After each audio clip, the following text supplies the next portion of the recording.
that.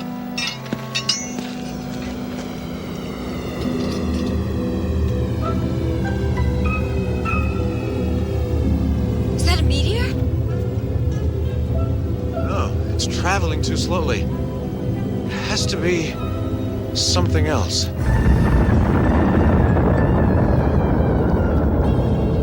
Fiery object sighted northeastern sky, traveling east to west at exactly... It stopped. That thing must have been magnetic. Let's go get a look at it.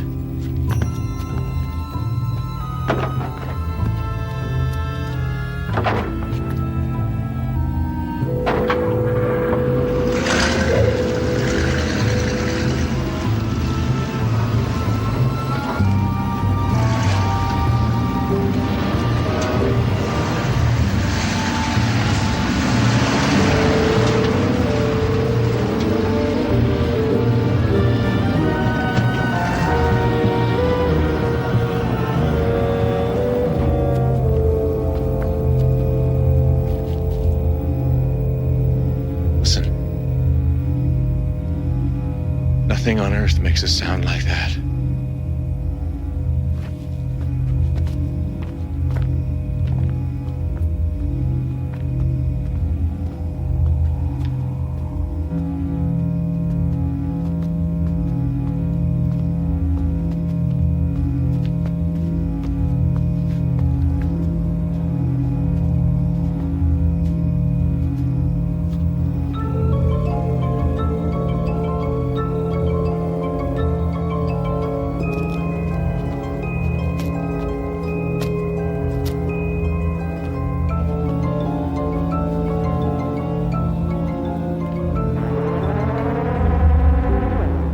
It has to be a ship, an interplanetary vehicle. This is fantastic. Kevin, shouldn't we tell someone? Absolutely fantastic. Beings from another world. Kevin, I don't like this. Let's get out of here. Wait, we have to see what they look like. I don't want to see what they look like. Faith, don't you understand what this means to humanity? Contact with a higher intelligence.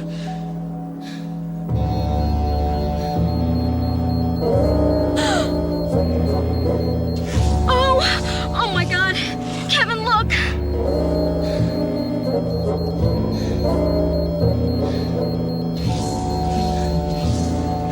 This is incredible. Good Lord. They've seen us. Let's get out of here.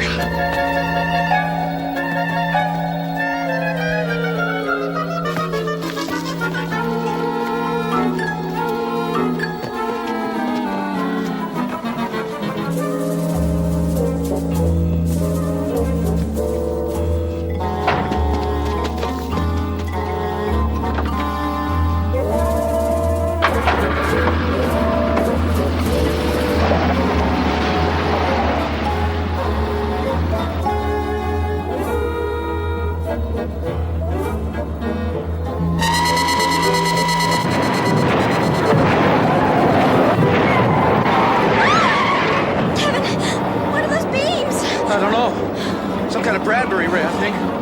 This is going to be a job for the Army. They'll never believe us. They'll have to believe us.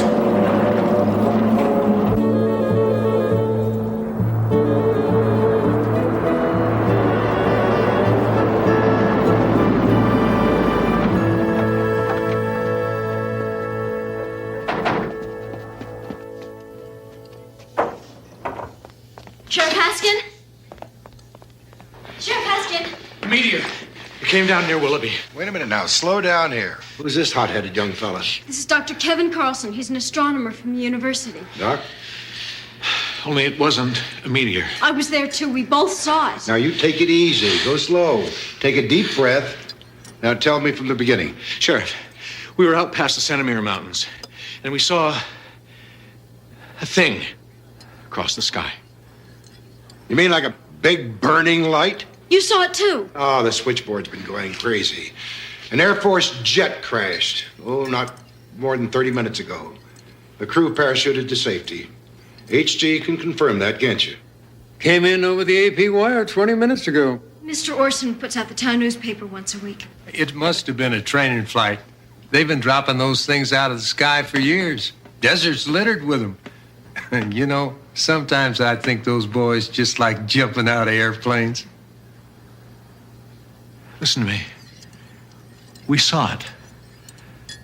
This wasn't any Air Force jet. It was a spaceship. And they fired at us.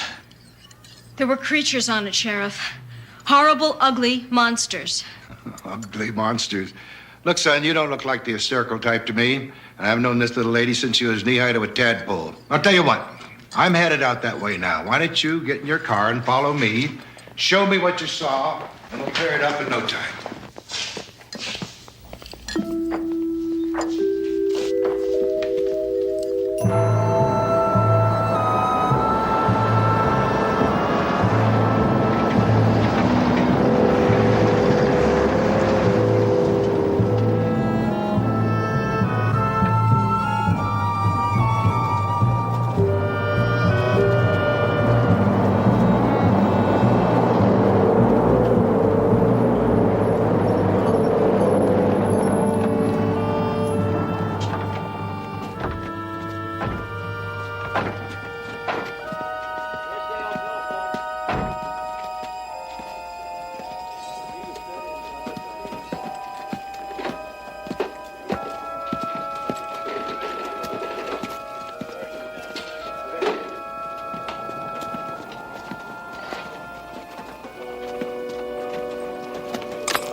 Oh, Faith, Dr. Carlson, this is Major Whitmore, head of the investigation team.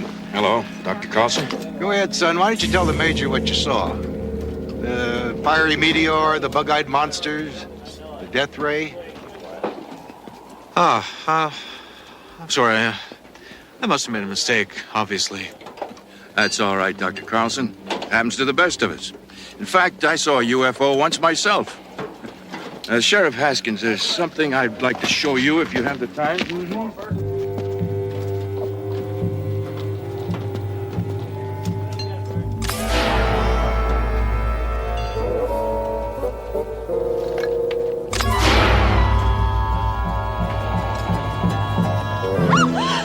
Why don't you two come with me?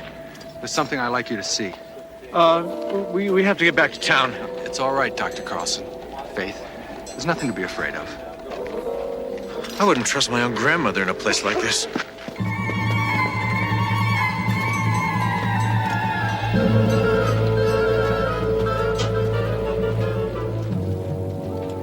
Should I radio ahead? Don't bother. They're not going anywhere.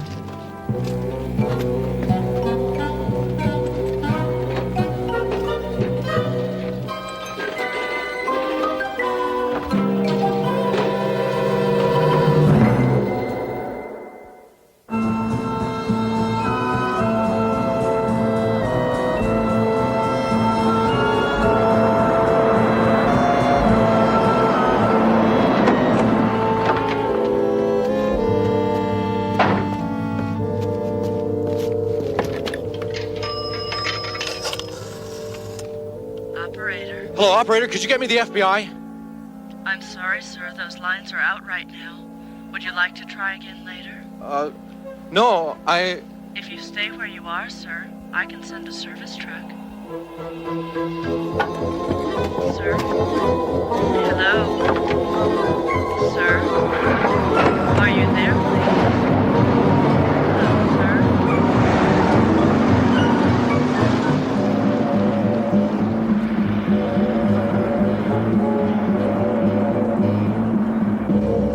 My Uncle Ira's a ham radio operator. Maybe we can get a message out through him. I'll drop you off. I'm going to find Orson. Maybe he can get word out on his newspaper's AP wire.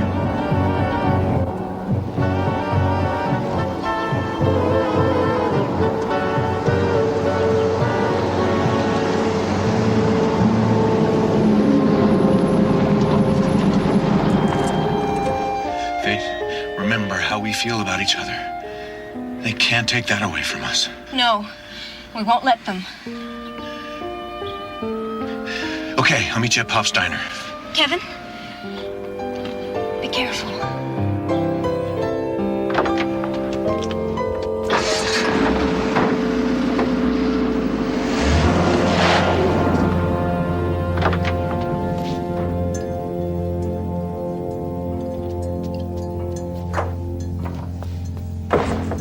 Well, did you find your flying saucer? Are we being invaded by Martians? Mr. Orson? Mr. Orson, can you send a message out on your AP wire? Well, what is it this time? Dinosaurs? Giant ants? Tarantulas as big as houses? Listen to me, this is no joke. We are being invaded. They look like human beings, but inside, they're monsters. We saw them. They made a mistake. A flash camera shines through the illusion. It must have something to do with the frequency of the light. Son, if I sent that story out on the AP wire, Mr. AP himself would come out here and rip out my teletype with his own bare hands. You've got to believe me. There might still be time to stop them. Call in an airstrike. The army. Somebody.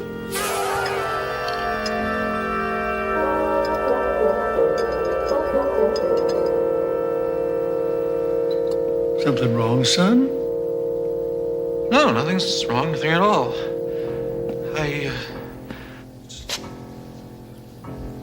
You look a little nervous, son.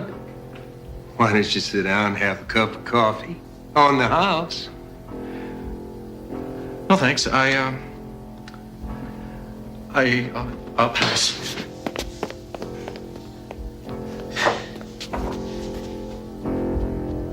Kevin! What happened? Kevin! Oh, I'm so scared. Couldn't you get through? Oh, I couldn't even ask. Kevin, he's not my Uncle Ira anymore. I saw his hand. He's one of them. Come on.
They're not gonna let us. They're gonna kill us. No, they wanted to kill us. They'd have done it by now. They want us alive.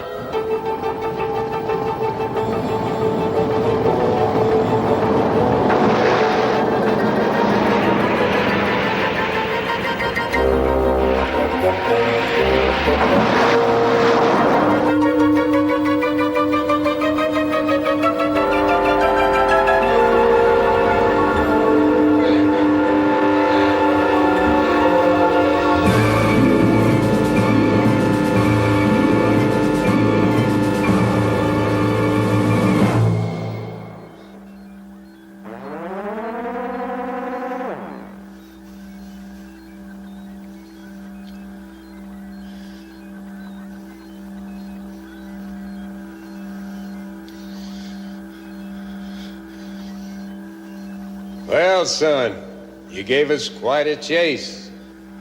I wanted to warn the world. Kevin, you're acting very, very human. What are we gonna do with you?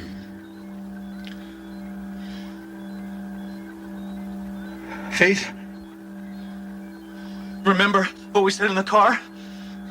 Remember how we feel about each other? I remember. They can't take that away from us. Yes, they can. Faith, we've got to resist. It's too late, Kevin. I've already been reprogrammed. Trust me. Don't resist it. It's easier that way.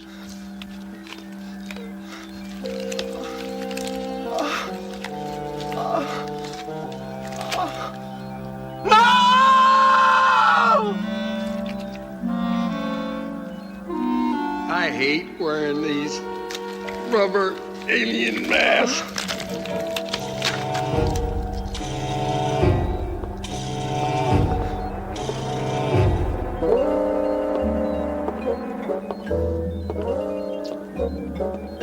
I told you he's too aggressive. Yes, and very independent, too. We could use those qualities. It's really just a question of programming.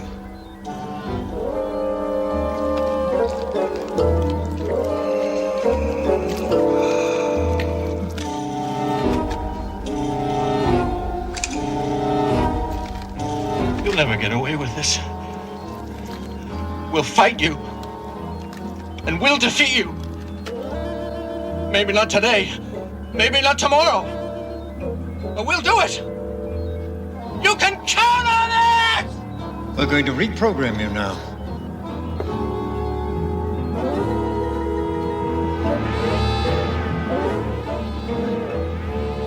Listen to me, Kevin.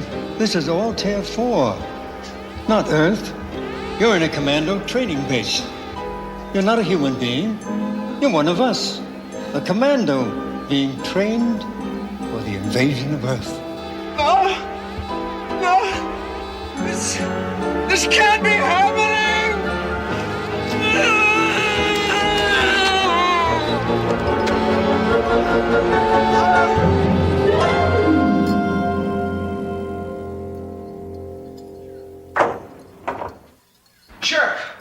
Sure. Big meteor. Came down near Matheson. Only, it wasn't a meteor. Hold on. Slow down, son. A meteor, you say?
Gov. Going on a trip? As a matter of fact, I am. Little holiday in Cornwall. Not today, you're not. You're coming with us? Oh, I don't think so. Now, if you'll excuse me. You don't have a choice, old man. What's the matter, Gov? Don't you like us? She said not to us and run out. Let go. Come on, Gov. Try me.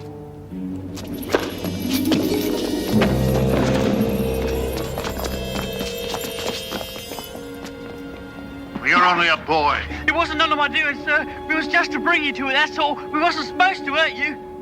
Well, in that case, it'd be a shame to disappoint her, wouldn't it? Take me to her.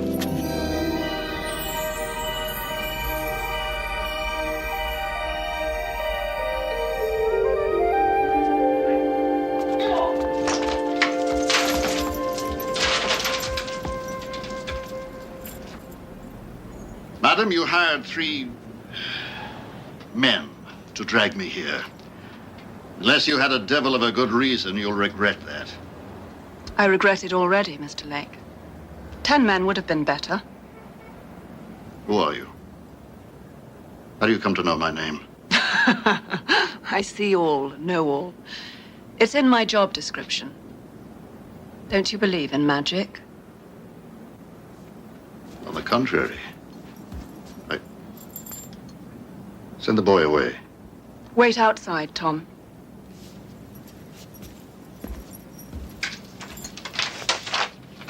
My knight in shining leather. I always wanted a champion of my very own.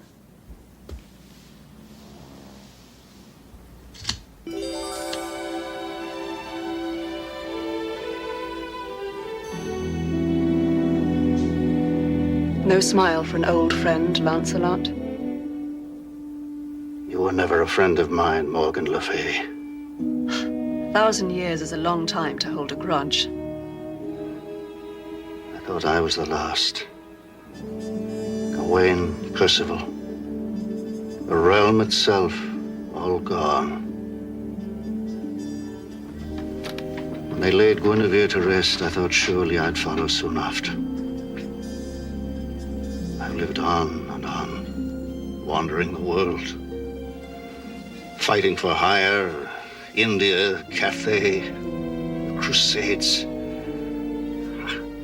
Now, why am I telling you this? You of all people. Perhaps because no one else would believe you. Do you think I don't feel lonely? On the other hand, consider the alternative. I would welcome it. I'm tired, Morgan. And yet this endless life is the curse I must bear because of my sin. Your sin? You mean your fling with Gwen? Merlin always said you had no morals. Merlin said a lot of things. Between him and Mallory, I got horrible press. Sit down. I have something to show you.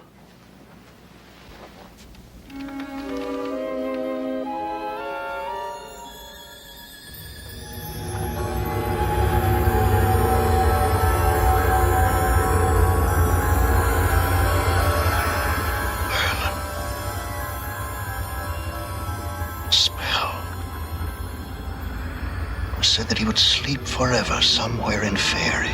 A cave in Cornwall, actually. The nymph who lured him there was one of my creatures. What can I say? The spell was supposed to make him sleep forever. But the old coot was Major League. Why do you suppose you're in such a hurry to get to Cornwall? Call it an old man's whim. Yes, but the old man was Merlin. You wanted to know the reason why you're still alive and kicking? My guess is he laid the spell with his last conscious breath. Merlin? Why? A friend in a strange time, a familiar face, a strong arm, a loyal heart, cannon fodder, all of the above. I'll let that pass. For showing me this, I could forgive you anything. Save it. Merlin's the one that wants forgiving, not me. I don't believe that Merlin had anything. If you're going to start with that speech about how wise and good he was, you can save your breath. People were just eggs in Merlin's omelette. And he didn't give a damn who got broken. That's not true. Isn't it? What crime did Merlin ever blink at so long as it served his policy? How many wars did he start to unify the realm, Lance? How many died so that Camelot could shine more brightly? Your great, wise wizard started by helping Uther rape my mother. By the end, he had King Arthur so brainwashed he would have burned his own wife at the stake if you hadn't stopped him. The king had no choice. The law Stop was... the bloody law! What kind of man puts the law ahead of his own family? You, Lance, I don't think so. I seem to recall that adultery is against Merlin's law as well.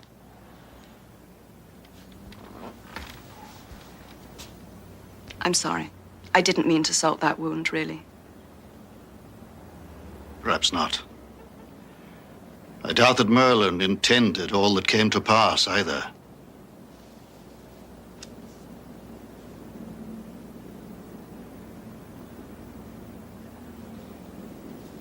Whatever happened to chivalry?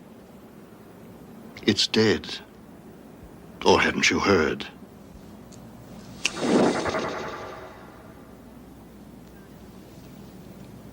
Merlin's dangerous, Lance. He's my friend. If Merlin wants me, I will go to him. One other thing. I'm taking the boy with me. Another old man's whim, I see. Tom, come in here. You all right? He hasn't tried nothing, has he? Don't worry, I'm not his type. What are these for? The cave. What bloody cave? Where? In Cornwall, of course.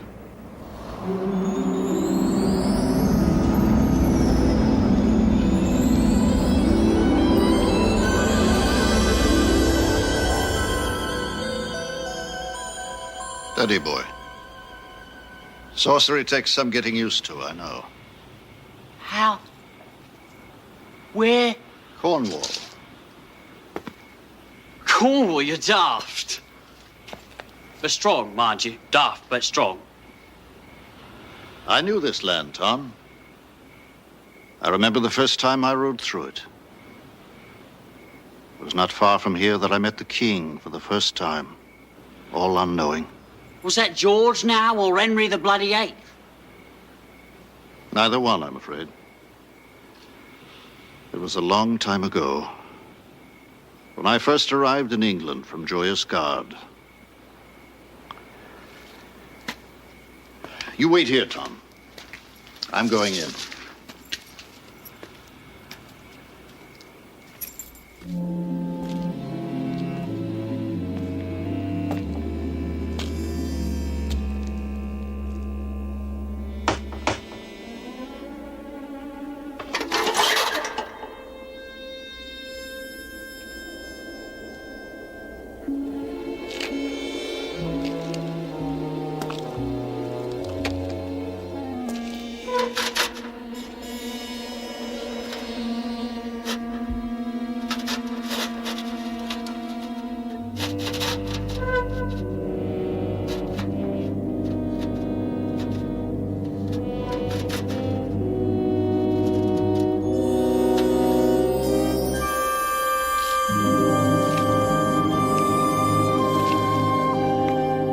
Sorcery, he says. Wait here, he says. Who the hell does he think he is? That's what I'd like to know. Ought to just walk out of here, that's what he ought to do. What could he do about it? Rip your bloody head off, that's what he'd do about it, Tom.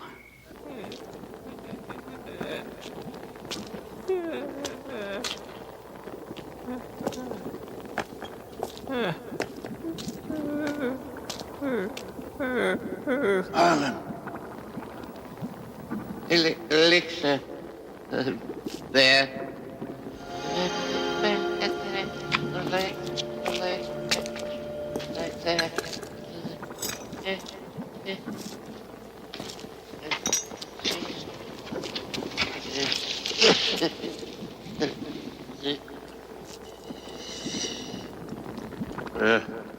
Enough? There's more if you need it.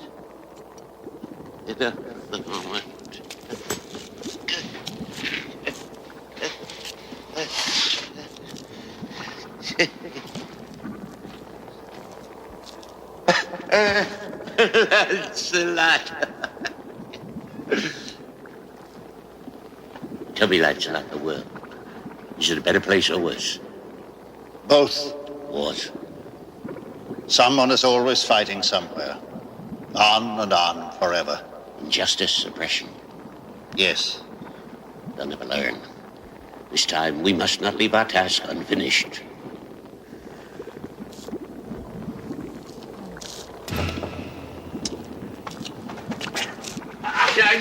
I knew I could always rely upon you. The truest knight and staunchest warrior ever to sit at the table round. I gave up war a long time ago, Mother. I can't even remember the wars I've fought in, much less the men I've killed. And for what? What were any of them for? What did we build with centuries of blood and widows' tears? They have world wars now. They number them to tell them apart, but they fight them without me. What of your oath to right wrongs, to punish the wicked? The longer I lived, the more difficult it became to determine what was a wrong and who was wicked. Galahad would not have abandoned his knightly oaths. Lancelot, Lancelot, what foolishness this is. I have no doubt that you'll be at my side when I set my new honor on the throne of England. Kings are mere ornaments in this time, Merlin. The people prefer to choose their own leaders now. Peasants? Peasants? What a foolish notion. How can they understand what's best for them? Well, then you don't understand. Arthur ruled a tiny kingdom. Today there are realms that take up half the world. We fought our wars with sword and lance. Now there are weapons that can fire whole cities in an instant and poison the earth for longer than you have slept. Today the world has no room for mistakes, Merlin. I do not make mistakes. You're wrong. You slept through the end. The rest of us paid the price.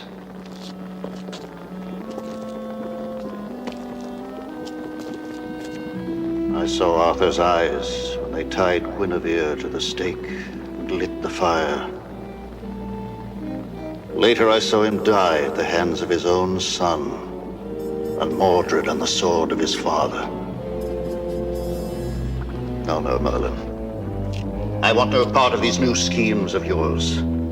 Our hour is past. You think I've lost my powers? Sleep restores, Lancelot. Observe.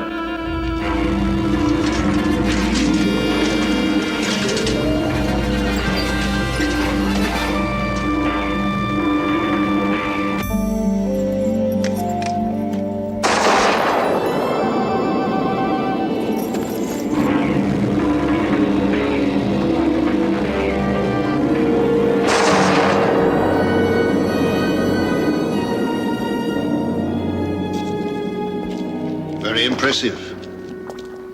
But I never doubted your power or your good intentions. Only your judgment. Let it be then. It is good you told me immediately. Walk with me.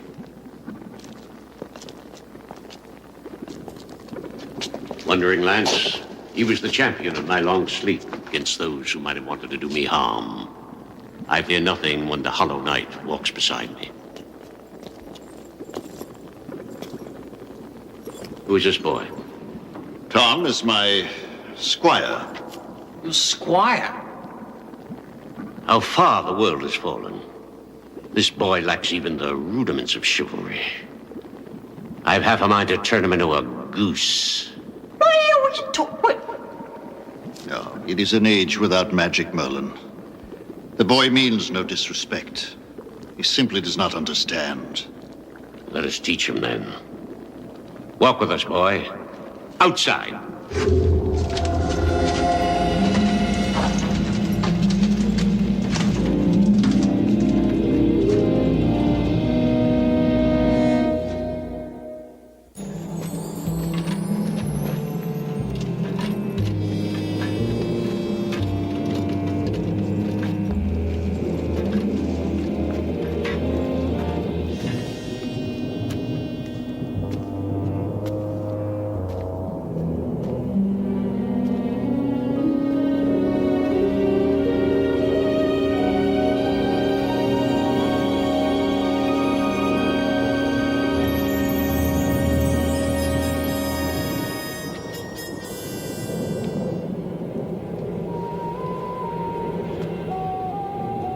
Chilled to the bone.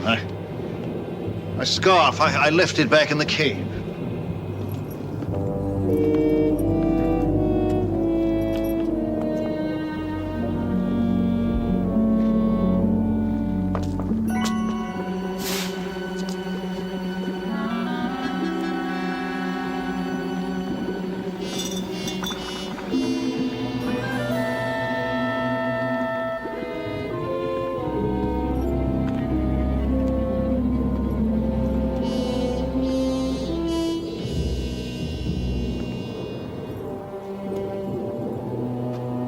What place is this? The true Stonehenge. In the land between the worlds. A holy place. Great power. Did you really think to fool me, Lance? This vile boy is no squire. It was all arranged when I wove my spell. A simple compulsion so that you would bring someone with you. Someone unworthy.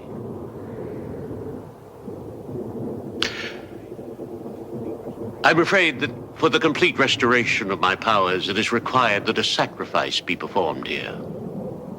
In this place. Sacrifice? No, wait, what are you talking about? You can't I'm just... sorry, boy, but it is necessary. Step within the stones, and I promise you'll feel no pain. You're right there, because it's you that's going to be feeling the pain. No, Tom. He has powers you can't imagine. I can't allow this, Merlin. Nor can you stop it.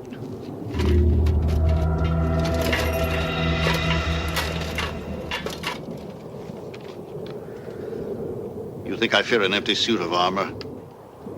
Even now, I could take that thing apart. No, old friend.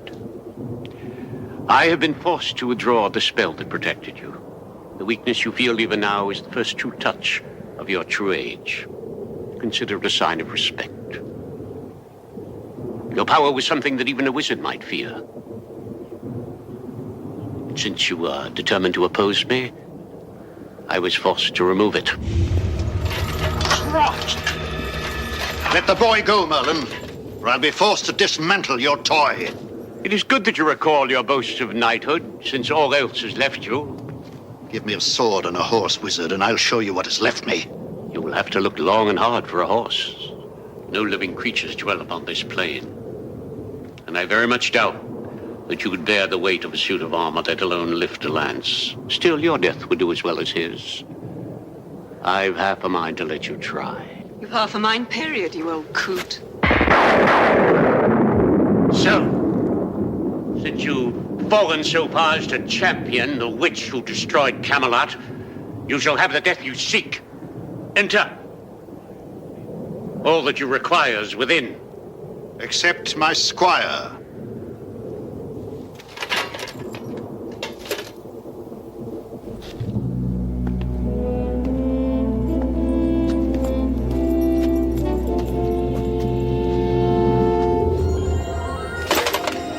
You remember my arms, Merlin. Black was never my color. Since you betrayed the memory of Camelot, it is most appropriate. No matter. It's not the color of the armor, but the man within. If you will, Tom, help the Black Knight don his armor.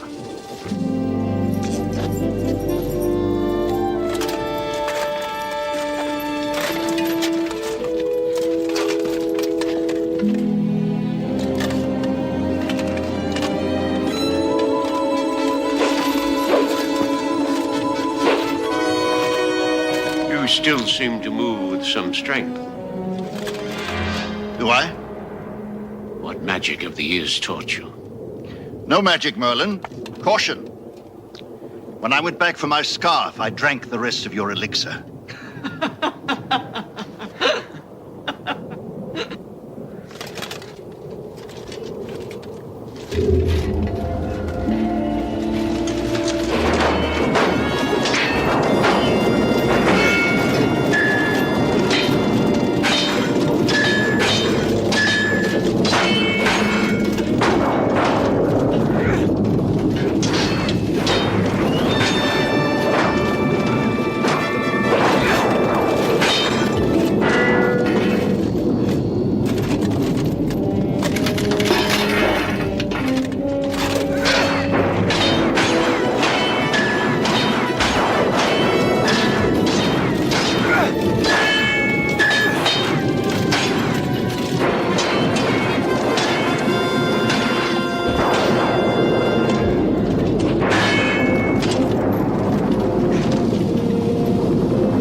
Oh, stop it, you old goat!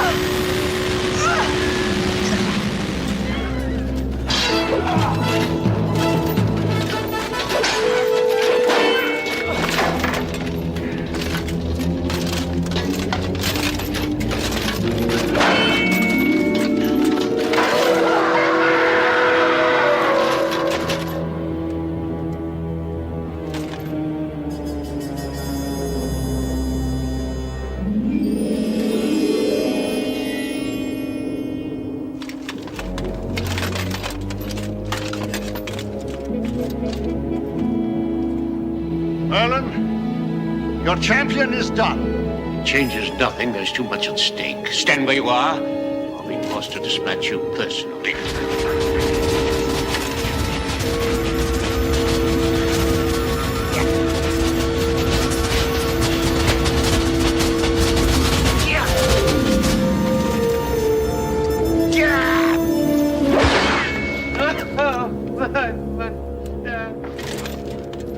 Go ahead.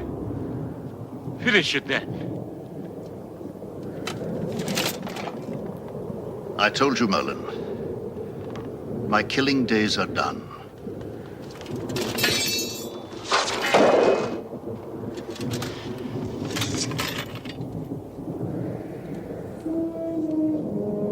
As if a wizard could outlive his magic.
I don't think I'm up to best 2 out of 3.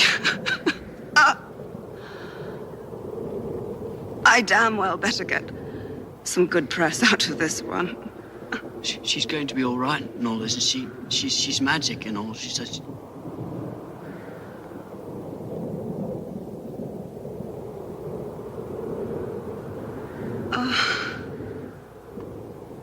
You can't stay here.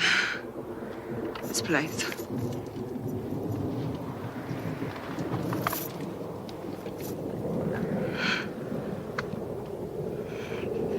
I'm beginning to understand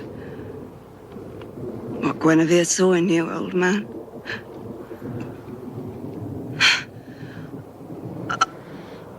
On the road,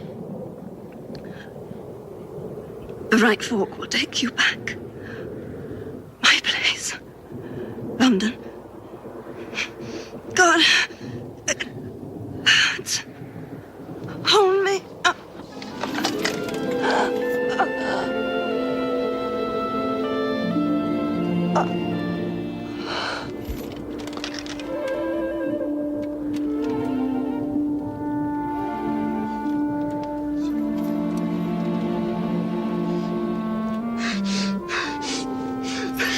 That wormy old bleeder! It's his fault, isn't it? He did it! Don't hate him, Tom. He's just an old man who slept too long and dreamt too hard.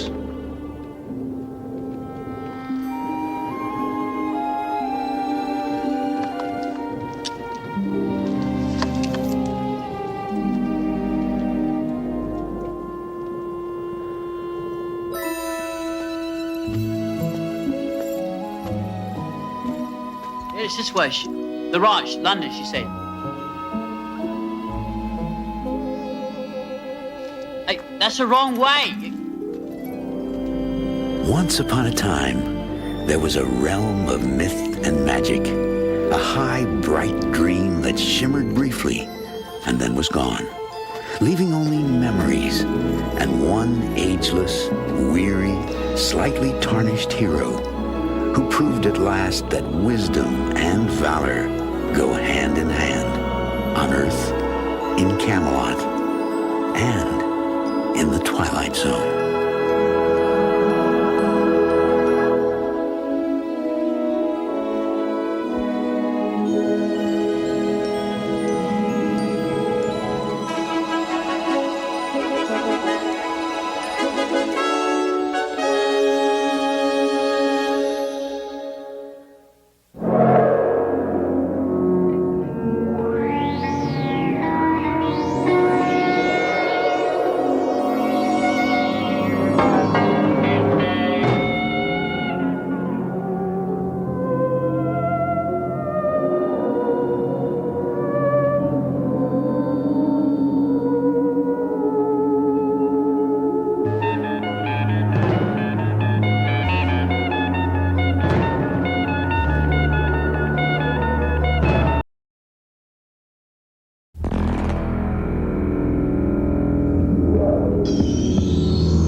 Adam, the jury.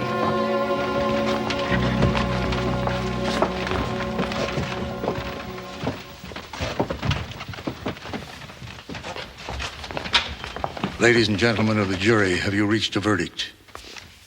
We have, Your Honor. What is the verdict? We find the defendant, Adam Grant, guilty of murder in the first degree.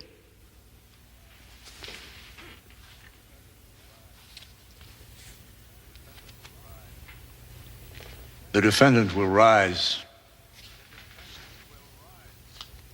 The defendant will rise. Adam, you have to stand.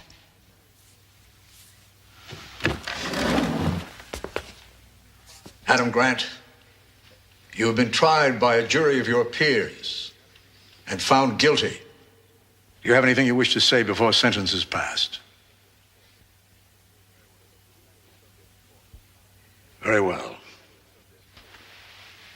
It is the sentence of this court that for the brutal and despicable crime of murder in the first degree, you shall hang by the neck until dead.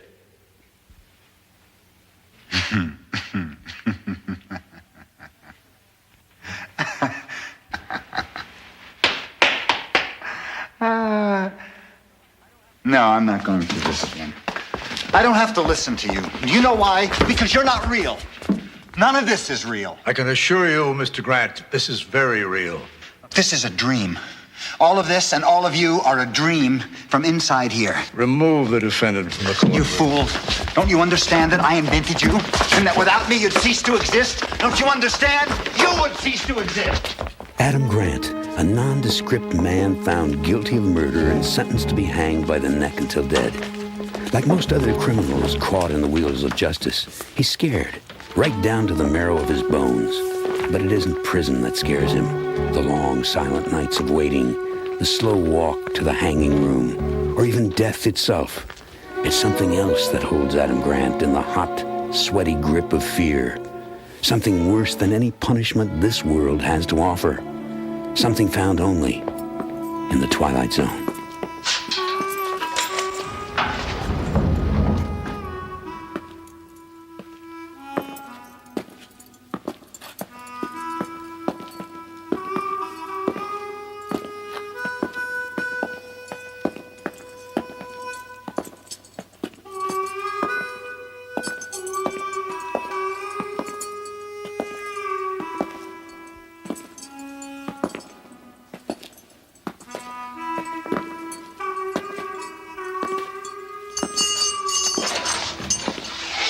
Grant, where you going? You in a hurry? Which one's mine? It's not always the same. Oh, that's a good one.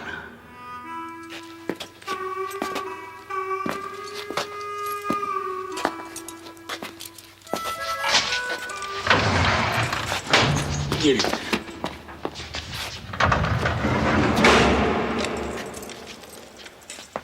Oh, I'm gonna enjoy watching you hang. You know, I'd even consider myself lucky if I was the one that got to push the button.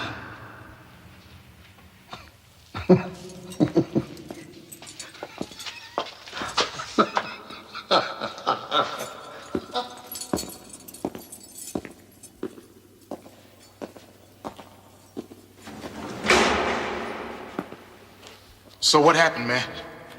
Same thing that always happens. Fools are gonna hang me. You still think this is a dream, Grant? Huh? We're just figments of your imagination? I don't know what you are. I think I got you out of a bad movie I saw once, Flask. Oh, yeah. Now we're all a movie. I mean, we're all movie actors. Shut up! Don't listen to him. He's scared. Like we all scared. None of us want to die. You know, Jimmy, sometimes I wish I almost could die if that would be the only way this would end. Oh, don't worry. You're going to die, Grant. That rope down there, that don't pick favorites. Once it's around your neck, it does the job. No, that's the point. It doesn't do the job. There you go again. Sound like you've been through it all already. I have been through it over and over again. I don't know how many times. You want to know what it's like, Jimmy? You walk out your cell, through that door down at the end there. You walk down a long hall, and it's dark, and it's dirty, and it's dimly lit. You come to a door. It's not the same door that the witnesses come through. This one's green, painted dark green. And a guard opens it for you. It leads to the stairs. You climb the stairs. They're old and wood. They creak under every step. And there's another door up at the top there. It's metal. Another guard opens it. He knows you're coming. They all know you're coming. You step out onto the hanging balcony, and there's a sheet that goes from the floor of the hanging balcony down to the floor of the room, and it's lit from behind. And that's so that the spectators can only see the silhouette of the man when he drops. And the rope breaks his neck.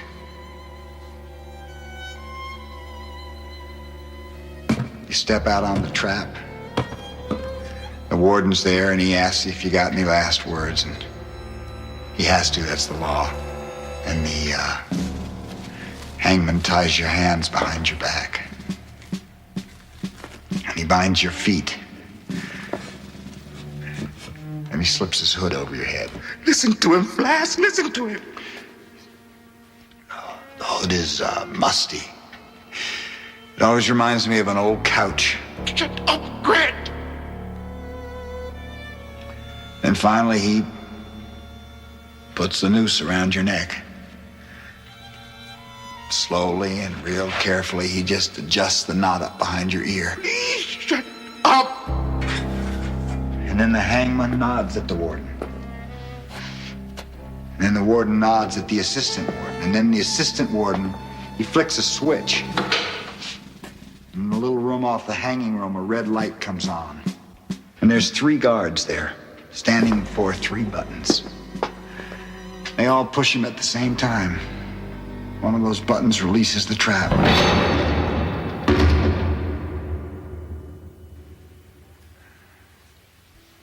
The floor falls out from under you, and you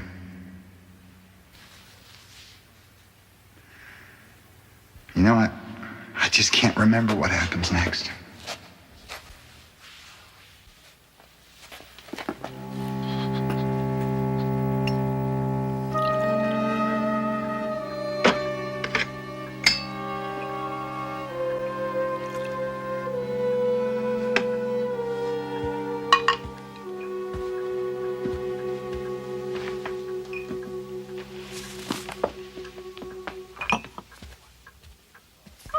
Thanks for making me one.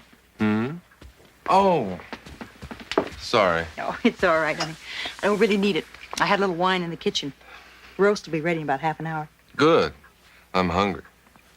Why don't you, put on some Johnny Mathis or Al Jarreau, some Bobby Short, something like that? You could even start a fire in the fireplace.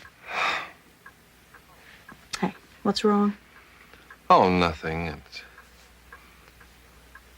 I just can't stop thinking about Adam Grant. Oh, that's right. It's happening tonight, isn't it? Look, he's getting what he deserves, Mark. You proved that. He's as guilty as they come. I know. It's just this attitude he has. I've never seen anything like it. You're letting him get to you, and you shouldn't. The law's the law. You're not the one who sentenced him. Let's forget about the music, We'll have a nice, quiet dinner, just the two of us. Stay in, watch some television. What do you say? All right.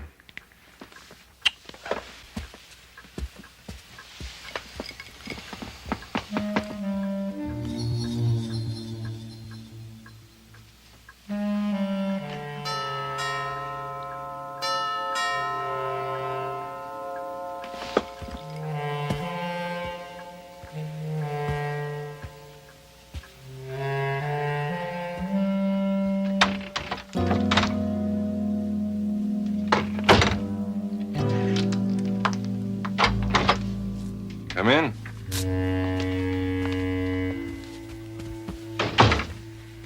You don't look all that surprised to see me here. No, I expected a last-ditch effort to try to save your client. May I take your coat? Forget the pleasantries. I could use one of those. Of course. What'll it be? Vodka martini? Very dry on the rock. I want you to know up front that my mind's made up on the subject of Adam Grant. Is it? I think you're feeling what I'm feeling. What's that? Fear. Fear that Adam Grant might be telling the truth. Ridiculous. In my opinion, all this dream stuff is his own last-ditch effort to try to save himself. He's trying to cop an insanity plea. Well, it just won't work. He was examined by 2 psychiatrists, and both of them deemed him fit to stand trial. You can use all the logic you want on me, Mark. That's all I've been doing the last few days, trying to rationalize. I still wake up every morning breathless and scared. Who is it, Mark? Oh, good evening. Sorry to bother you, Mrs. Ritchie. You know what else?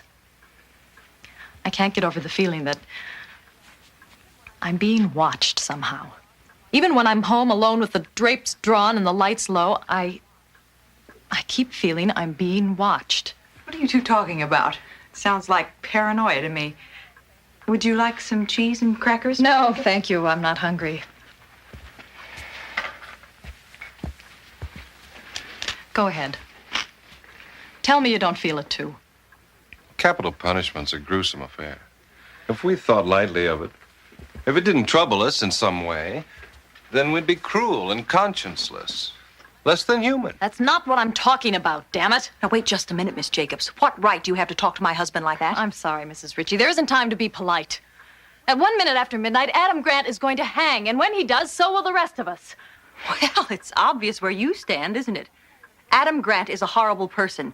He fooled a great many people for many years, and then he got caught, like he should have gotten caught a long time ago. You almost sound like this is personal for you, Mrs. Ritchie. It's not personal. I just happen to believe in capital punishment. At least in this case. There may not be any more cases after this case.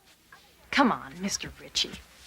Haven't you ever thought to yourself, all this can't be real?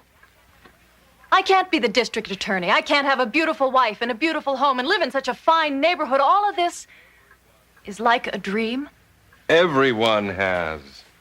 If you're successful, it's easy to think it's all a dream sometimes. And if you're not successful, it's easy to look at life like a nightmare. But that just proves that Adam Grant is human, like the rest of us. He can't believe this is happening to him, so he convinces himself that it's not happening. Not really. Let me ask you something. This was a murder trial. A big murder trial. Why were there no spectators in the courtroom today? The judge ordered the courtroom clear. I don't remember that, do you? Let me ask you something else. Where was the press? When you left the courtroom after the trial, were there any reporters waiting outside for you? Were there? Mark, what is she talking about?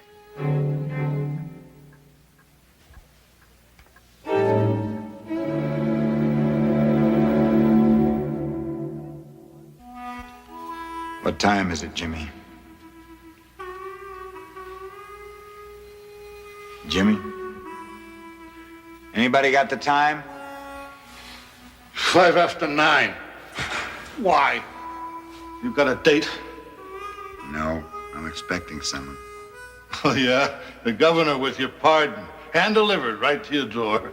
No, not the governor. The district attorney usually comes around 9. Who is it? Who is it? The district attorney. Who the hell else?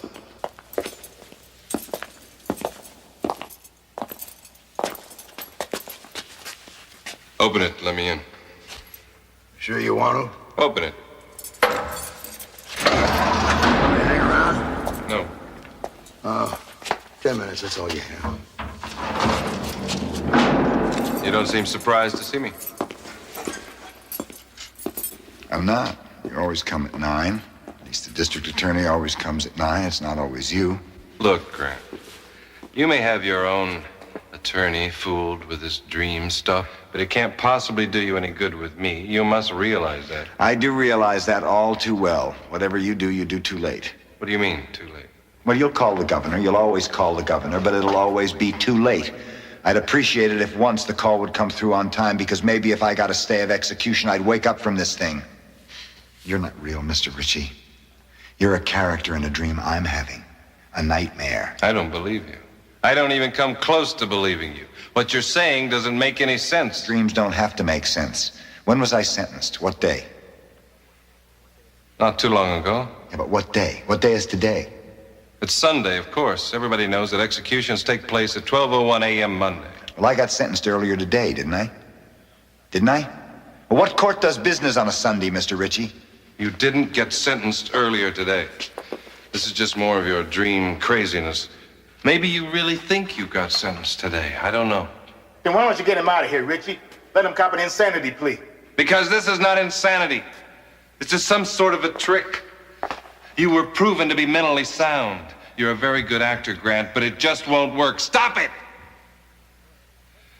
If this is just a dream, why don't you wake yourself up, huh? Go ahead. Wake yourself up! Don't you think I've tried? I've pinched myself. I've poured cold water on my face. I lit a match. I burned my palm. It just doesn't work. You know, I try to break up the sequence of events. I remember once I attacked you in here. I thought I could do something that would force you to make me wake up. It doesn't work. Nothing works. I can't get off the track. It just keeps going on and on and on. Nonsense. Absolute nonsense. Is it? What about your wife? What about my wife? Her name's Carol, isn't it? It's always Carol. How do you know who she is? Because she's the only character in the dream that doesn't change, and because in real life she's my sister. She wants to see me hang, right? But do you know why? Because she hates me. We've always hated each other. Even as kids, we never got along. Why? I don't know. Brothers and sisters are just like that, I guess. Of all the devious... You deserve to die, you know that? No! I must think I deserve to die. I must have done something in real life that makes me keep having these dreams over and over again. Something I feel guilty about, but for the life of me, I don't know what it is. You're insidious. That's what you are. I don't believe a word you're saying, not a word.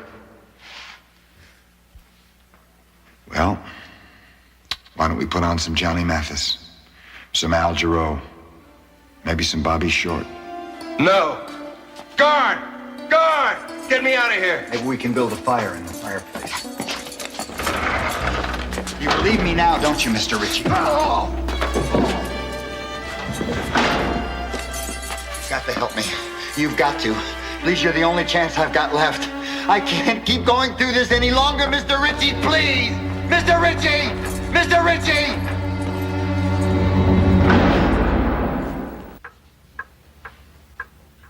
me, Miss Jacobs, how does it feel to defend somebody like Adam Grant? Someone who so obviously did what he was convicted of. Every defendant, no matter what crime he or she has been charged with, has the right to counsel. I should think you would have learned that by now, having lived so long with your husband.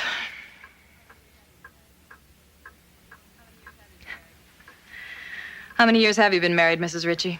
Why do you want to know? Just curious.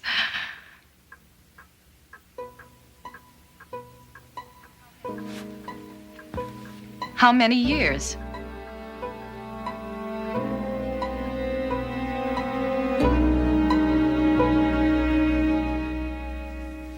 Look at me, damn it! Look at me! I ain't no dream. I'm real. Look at my arms, my hands. I'm real, Grant. I'm real.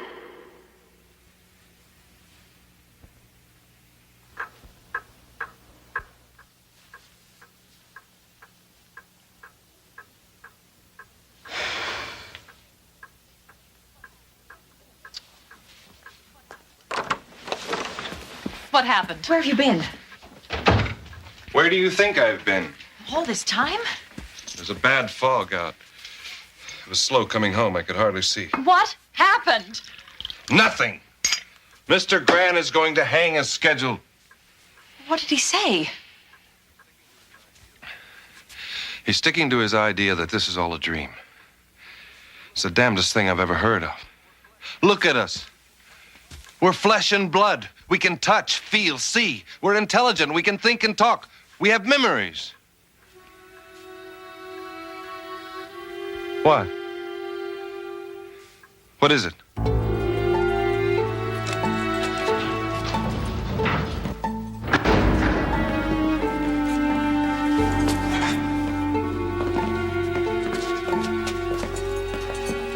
You can't kill him. Listen to me, you fools. You can't kill him. What? I think you can't do this.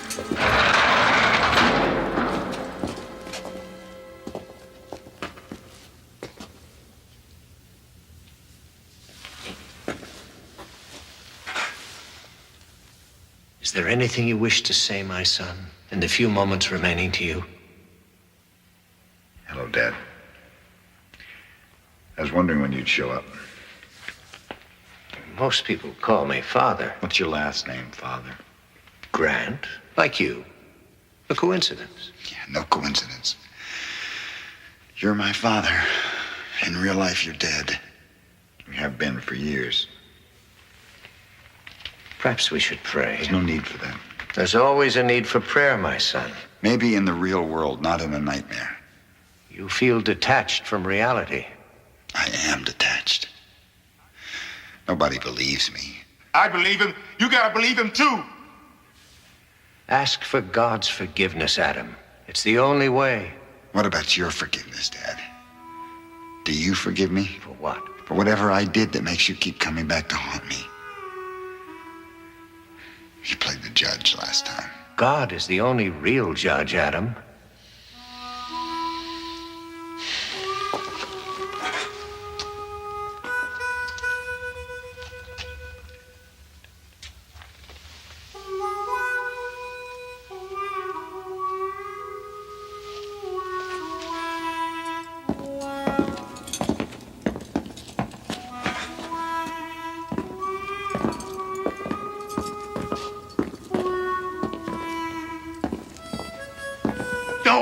Don't take him. You don't understand. He's what's keeping us all alive. He's crazy.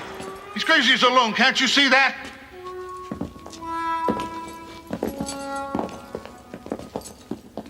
Look, I don't know what's going on here. I don't know who to believe. All I know is I am scared.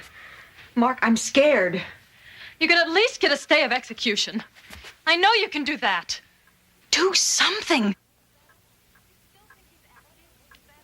You still think he's acting? Is that it? Okay, maybe he is acting. And maybe it is just a coincidence that neither of you can remember the date you got married, or how long you've been married, or if you even got married.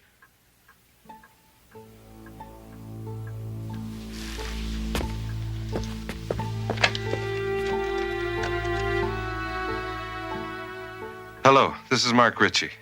Yes, the district attorney. I want to speak to the governor right away. It's a matter of life and death.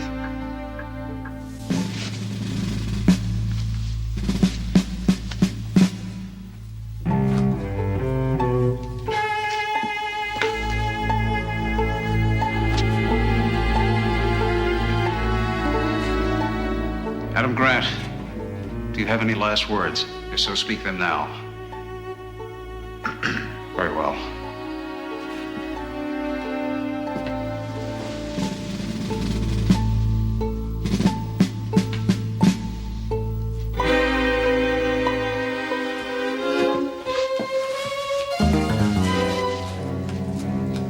Come on, come on. Yes, this is Ritchie. I'm sorry, Governor. There's no time to explain.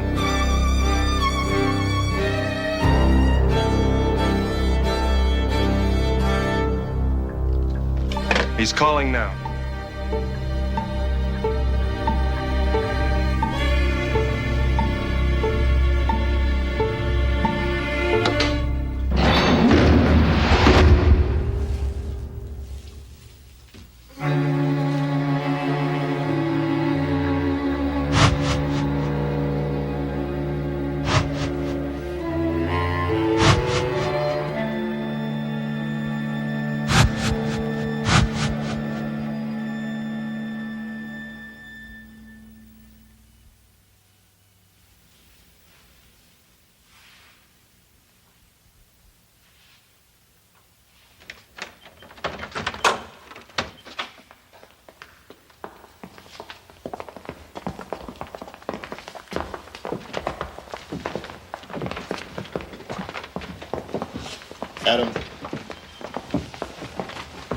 Adam, jurors.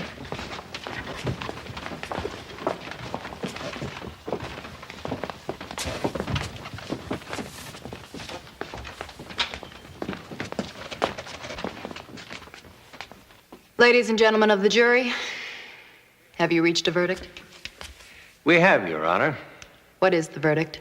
We find the defendant, Adam Grant, guilty of murder in the first degree.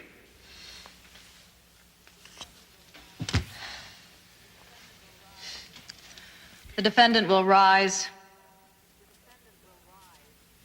The defendant will rise. Adam, you have to stand.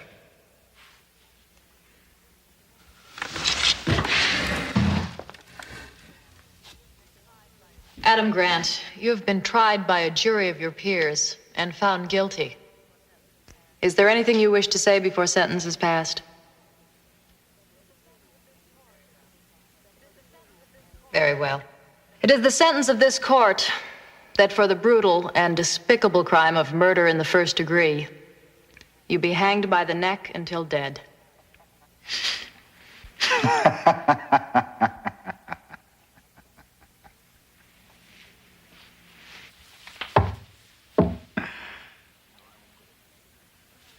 No, I won't go through this again. I can't go through this again. I don't have to listen to you. Do you know why? Because you're not real. None of this is real. I can assure you, Mr. Grant, this is very real. You're a dream. All of this and all of you are a dream. Inside here. Remove the defendant from the courtroom. Oh, you fool. Don't you understand that I created you? Without me, you cease to exist. Don't you understand? You cease to exist. We know that a dream can be real. But what if reality is only a dream? We exist, of course, but how? In what way? As we believe as flesh and blood human beings? Or are we simply playing parts in someone else's feverish, complicated nightmare? Think about it, and then ask yourself, do you live here, in this country, in this world, or do you live instead in the Twilight Zone?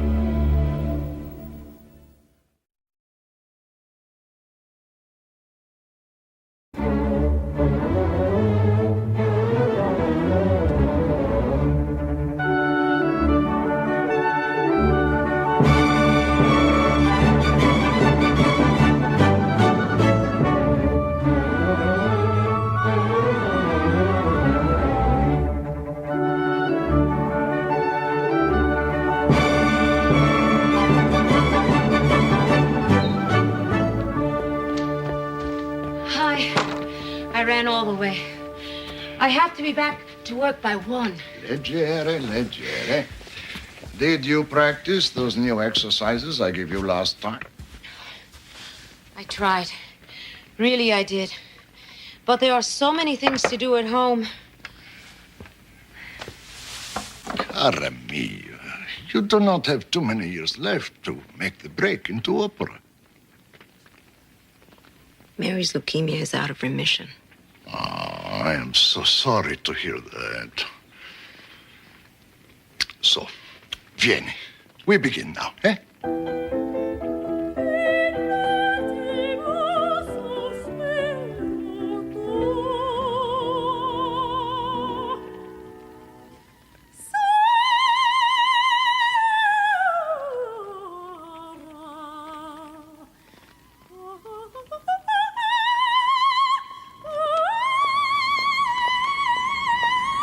Rosemarie Milletti, oldest of 5 children, always responsible, always dependable. Time and dreams sacrificed to family and duty. Rosemarie, soon to receive a gift of time, offered by one who can least afford it. A first fleeting glimpse into the Twilight Zone. Mama! Papa! We're home! Rosemary! Yes, Mom. I brought Mary's medicine home with me.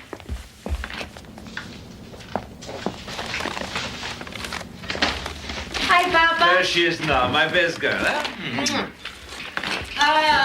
Would you set the table for me and check in on your aunt, see if she needs anything before dinner. Oh, and look in on Mary. She's been restless all day. How was your day? Oh, how do you think it was? I finished sewing that dress for Mrs. Cardinale, and all she could do was complain about the letter. This is 1966, Mrs. Milletti, not 1946. Please raise the hem, can you imagine? So I told her the hem is right where it's supposed to be. You can check the McCall's pattern if you don't believe me. Then I had to listen to your aunt complain about Joey working at Martino's. She thinks he pushed his hand on the meat scale. Dorothy, keep your fingers out of the polenta.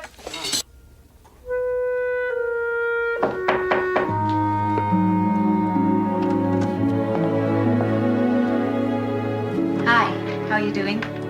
Much better now that you're here. What are you doing out of bed? Oh, nothing. I was just looking for something. Well, I hope your appetite has come back. Dinner's just about ready. Are you coming to the table? Let me just lie down for a minute.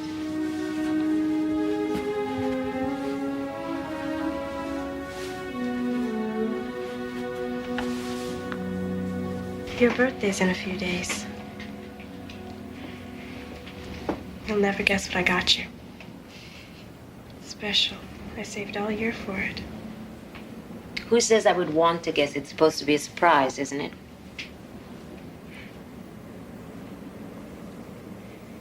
Rosemary? Yeah? When I die and after I'm dead a long time, you will still remember me, won't you? What kind of a thing is that to ask? I just don't want you to forget me. Till my dying day, you'll always be in my heart. And nothing will change that. Good. Because when you're an opera star and you travel all over the world, I know you will. If only you'd believe it as much as I do. And when you stand on stage and sing, I'll be there. In a way. Mary, you know that's never gonna happen. Yes, it will. Stop saying that it won't.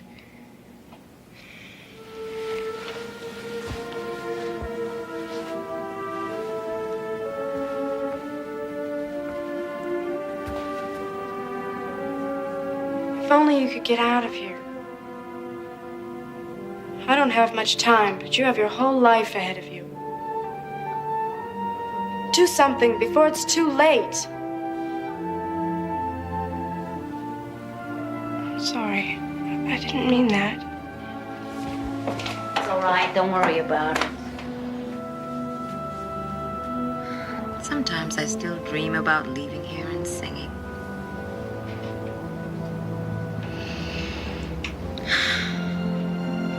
Remember when we used to go up to the roof and look for shooting stars and make a wish? Uh-huh.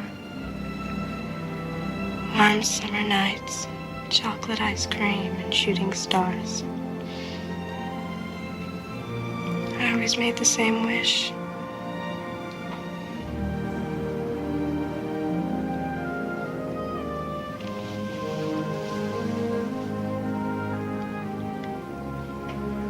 Look, Rosemary, a shooting star. Oh, yeah, sure. How can you see anything from here?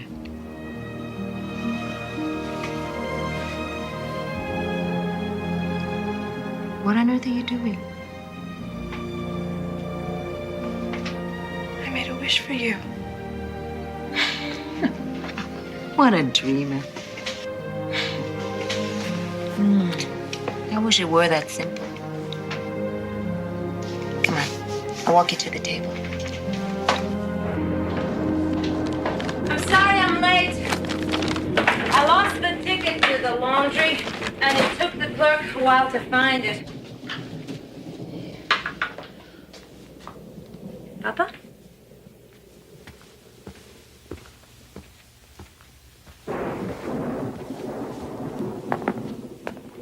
Where is everybody?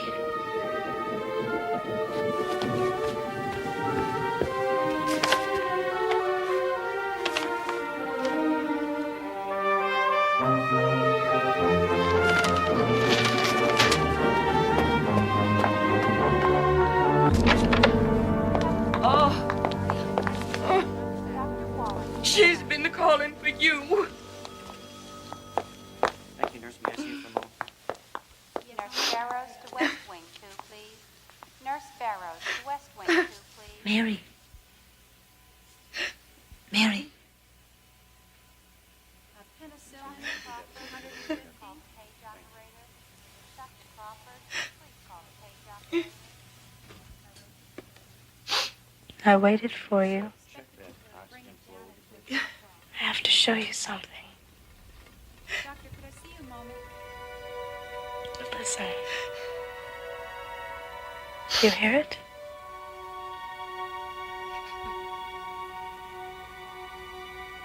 Isn't it wonderful? It's my wish. Follow the music and you'll see. Go ahead. It's wonderful. I saw it. But remember to come back. She keeps talking about the music. What the music?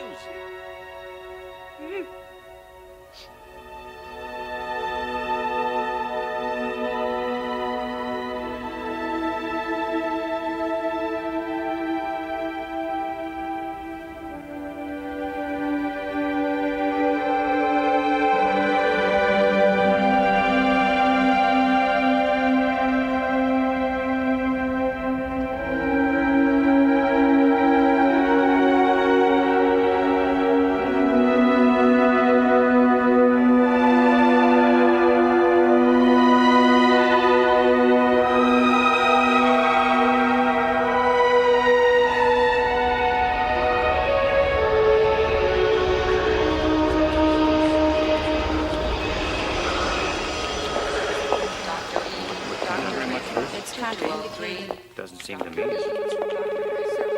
PDR, and it was contraindicated. Now, Nurse, if you'd no. like, Well, I don't think that these. Very good. Inhalation therapy That looks to fine. ICU. Inhalation therapy 2-6 to hours. ICU. Give me later.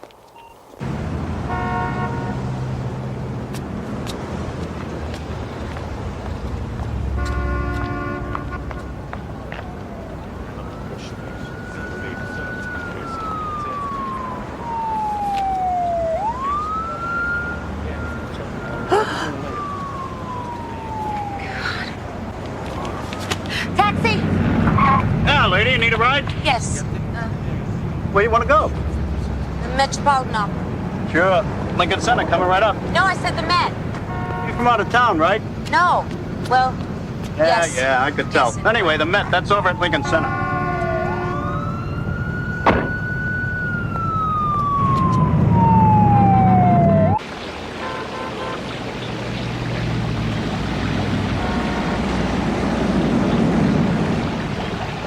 Thank you. Looks like they started without you. The opera. The matinee just started. But I don't think you missed too much.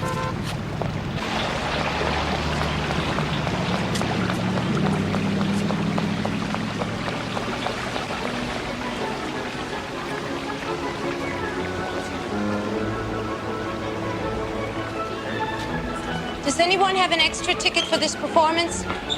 Oh, yes, I have. I have two. They're in the balcony. Oh, I only need one. Can I just buy one? Sure. Why not?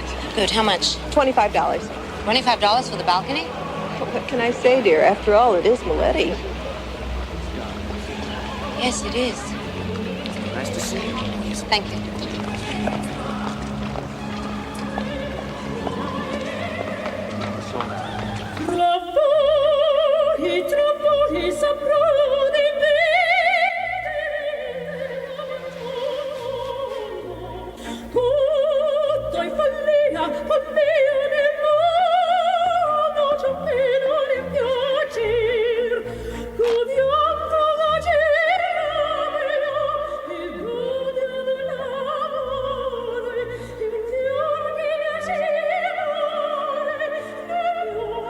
She is magnificent, isn't she?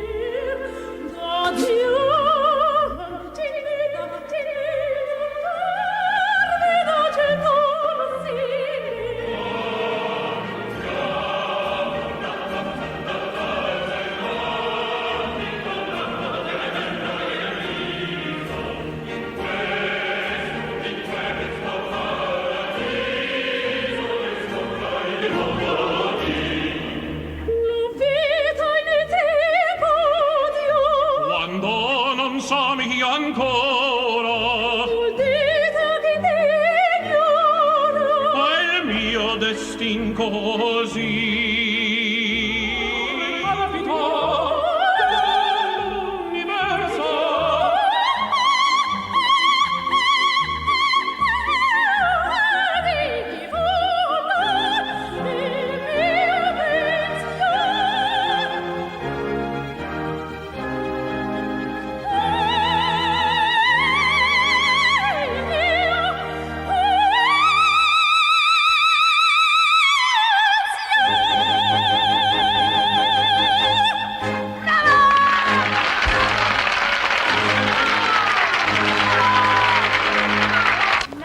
I'm sorry, but you people will just have to wait till the singers come out. No one is allowed backstage for autographs. Excuse me. I'm Dorothy Marinacci, Miss Maletti's sister. My name's on the list. Oh, Mrs. Marinacci, okay? You can go on in. Thank you. I'm on the list. My name is Mary Maletti. I think I'm on the list. Oh, yeah, here it is. Okay, go on in.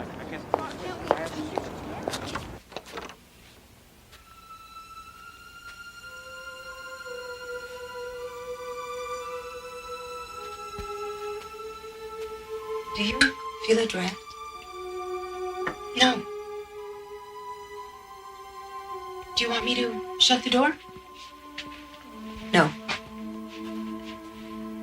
Don't shut it, not just yet. Okay.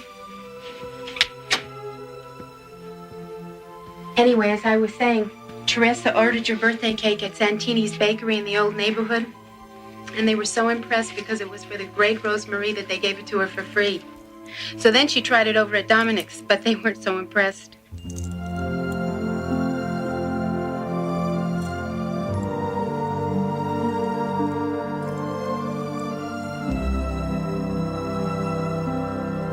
It's hard to believe that so much time has gone by.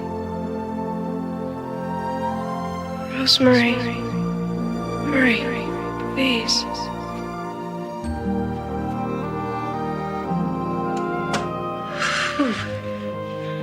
I did feel it this time.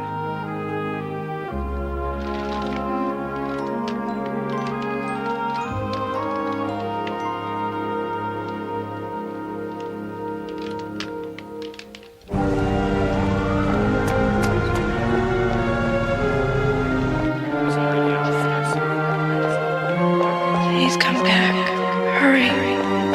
Mary, I'm coming back. Please don't go yet. Please don't die.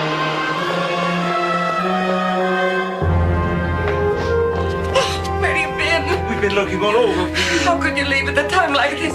She's been calling for you for the past hour. I can't explain. Mary. Thank you. You saw.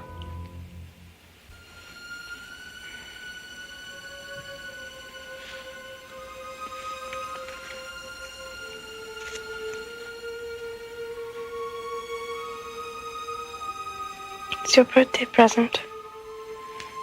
Sorry I couldn't wrap it. Open it, please.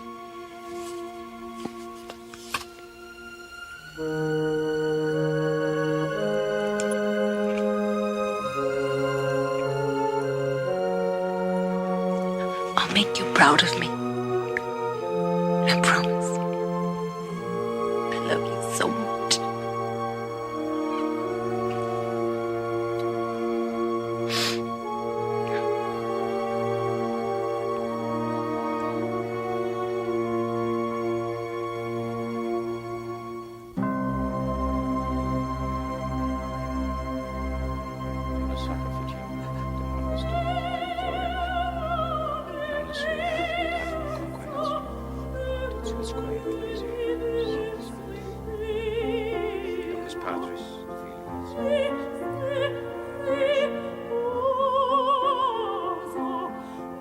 To live life fully, one should hear the melody the world makes. Pity those who stumble through their years without ever hearing the song. The greatest gift we can bestow on those we love is to help them hear it. One life ends, another begins, but the song of life fills the universe, even into the last, highest darkened balcony row in the Twilight Zone.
That's great. That's great. Billy Diamond, ladies and gentlemen, one of America's hottest comedians.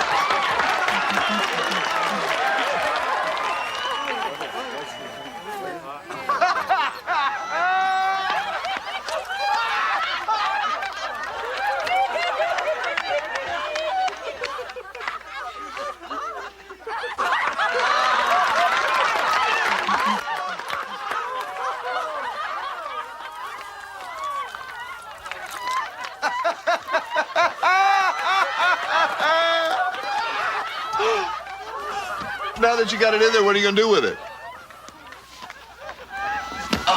To the people! That must do wonders for the digestion.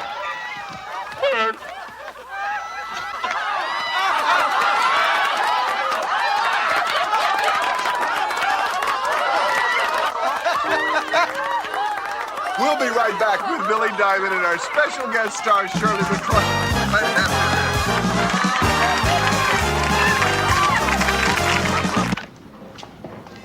this. Ciao, Bernie.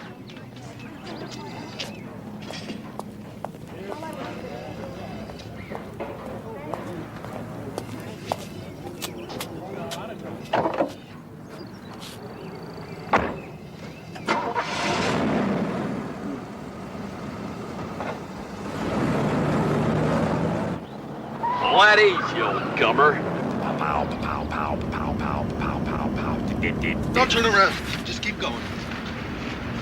What is this? Are you crazy? No, hungry. Keep driving. Keep your eyes on the road. Keep my eyes on it when you got a gun in my hand. That's right. It's a real gun with real bullets. And I bet you bleed real blood, too. So what do you want? I was in the audience, Billy.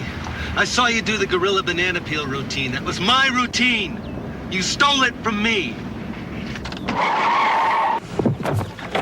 Yeah, that's it. Look for your gun, Billy. Look for it in my hand.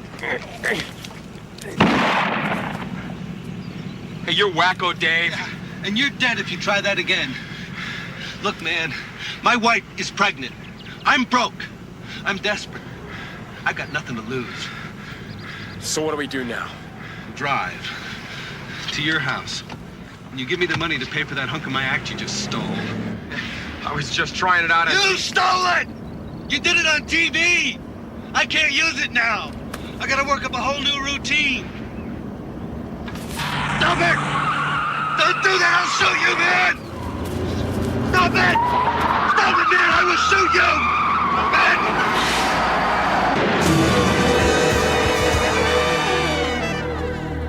Hey, there you are. Hey, Billy! Come on. Billy!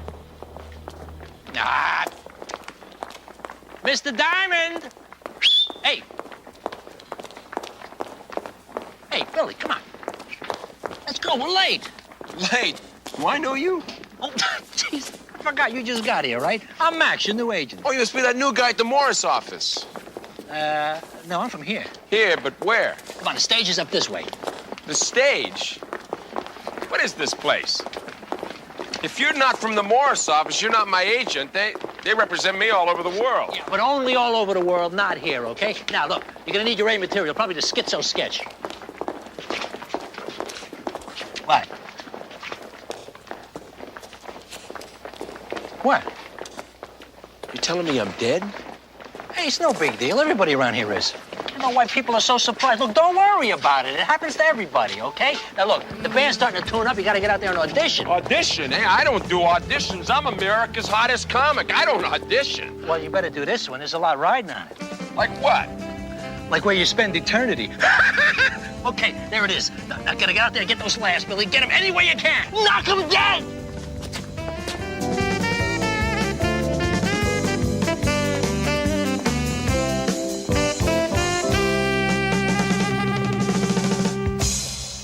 Good evening, ladies and gentlemen, boys and girls, devil or angels, whoever you are. Hope you checked your wings and pitchforks at the door. There'll be no flying or pitchfork throwing during the performance.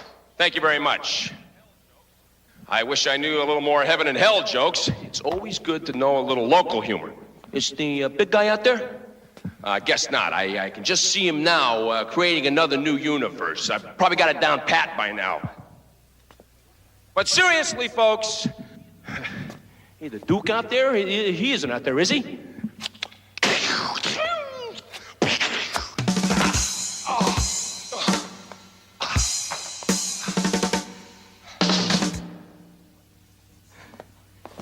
Hey, listen, buddy. If there's anything that I do that you think is remotely funny, you'll let me know, right? I mean, you'll send me a telegram or something, huh? Yeah. I know what this is. This is a charity performance for the deaf, dumb, and blind. Am I right? Yeah, I was a transsexual one time, but I got over it. I went to Transsexuals Anonymous. I went to a meeting and 2 people showed up of the opposite sex, and I was both of them. Hey, look, listen. Kill the symbols already, will you? Kill them! What do you think this is? The Catskills in the 50s, huh? So, what do you want? More traditional stuff? Ethnic humor? What is it? Tell us about the time you put the girl in the hospital. Terrific. A heckler, and just when things were going so swell.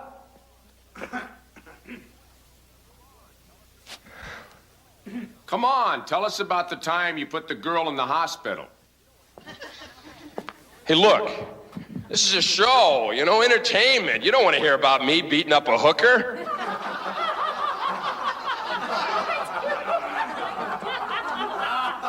You like sick jokes, huh?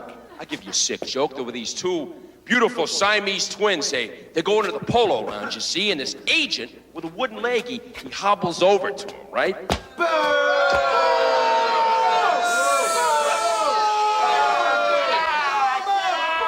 You boo the polo lounge? Why did you leave the girl in the room? Why didn't you call an ambulance? I have my reputation to think about. Look, I'm not proud of it.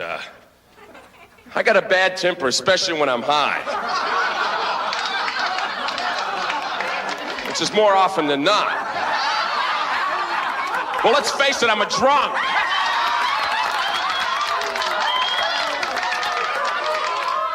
But what happened to the girl?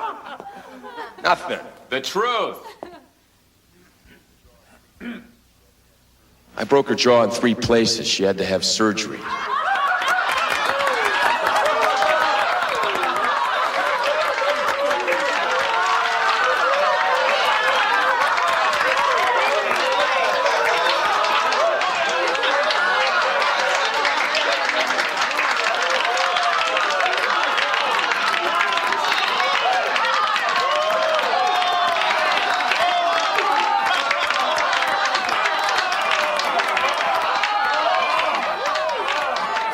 Dave. You know Dave. The guy who tried to shoot you? The one who caused the accident? Is he out here somewhere? Tell us about him. What's to tell? He was a struggling young comic. Worse, he was a married struggling young comic. How did you meet him? One of the comedy clubs. He came up to me and asked me for some advice, so I gave it to him. He showed me his act, and I gave him a few pointers, and there were a couple of bits in there that I borrowed. Borrowed? I stole. I stole his whole act!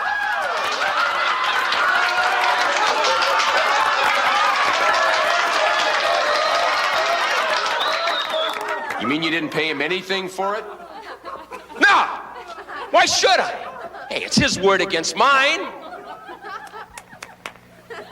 He was too shy. He had never performed his act in a club before. No, he was what you call easy pickings.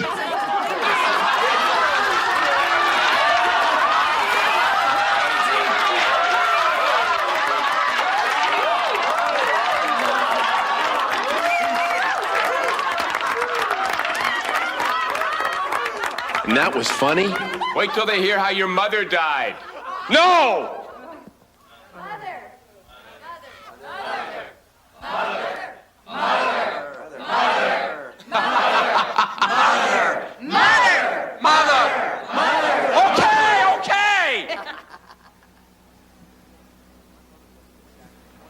Look, my mother wasn't exactly wonderful. She was always complaining about everything. So I kicked her out of the house, and she went back to live in Philly.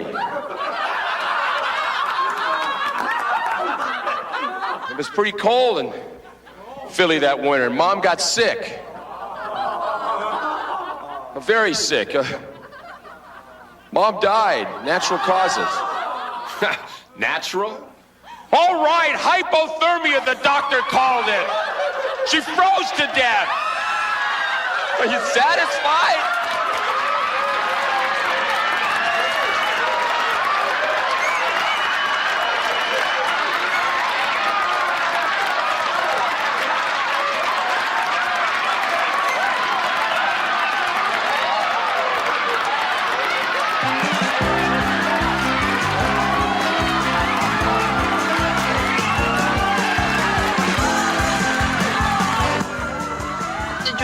Did you hear that? You're a hit, kid. You killed him. You killed him. I killed me. I think I'm gonna be sick. Oh, so what? They loved your act. It wasn't my act they loved, it was me. I don't love me. I don't even like me. I'm a lousy person. Whatever. Okay, look, from now on, you're going to be a busy person. I got your book solid. Where? Here, 3 shows a night, 7 nights a week. Doing what? What you just did. Your life story, word for word. I never heard such laughs in this room. You mean each night I gotta go out there and tell about all the rotten things I've done in my life? Again and again? Over and over? Forever? Hey, forever's a long time, kid. But I got you penciled in for 2 eons. Then we'll see, okay?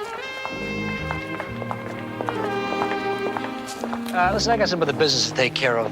I'll catch up with you later, okay? Listen, you got a permanent room in the back. With a bunk, a little refrigerator, washroom, toilet, shower, whatever else you need. You know, your laundry's on the house, by the way. Listen, I'll tell you what. I'll stop by tomorrow. We'll have some lunch, okay? Order some food up to the room. Just dial 666. They'll get you anything you want. Anything, within reason. Hey, kid, congratulations. You're gonna be a star.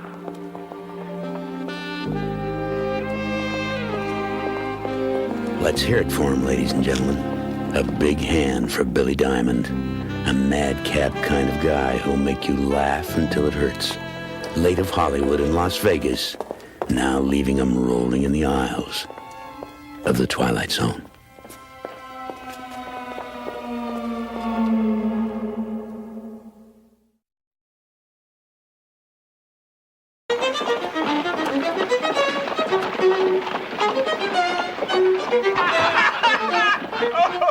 Now, come on, gentlemen, a little order, please. Let us at least begin this meeting while we still have our wits about us, eh? Order. For God's sake, keep it brief, Andrew. We're poets, not parliamentarians, and it's our last meeting at that. Brief it shall be, but proper order makes our subsequent disorder all the sweeter, my Lord Grant. Aye, disorder in its proper order. Proceed, Andrew. I will. Cornelius, will you begin reading the scroll? Absolutely. The Charter of the Devil's Alphabet Society.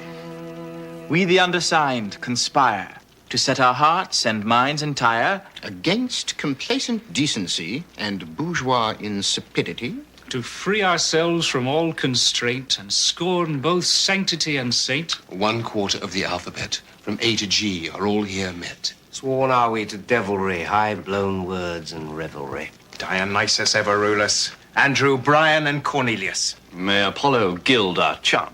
Diva, Eli, Frederick, Grant. To this, our names we do affix. November 1876. Thank you, Cornelius. Now, gentlemen, any old business? Any new business?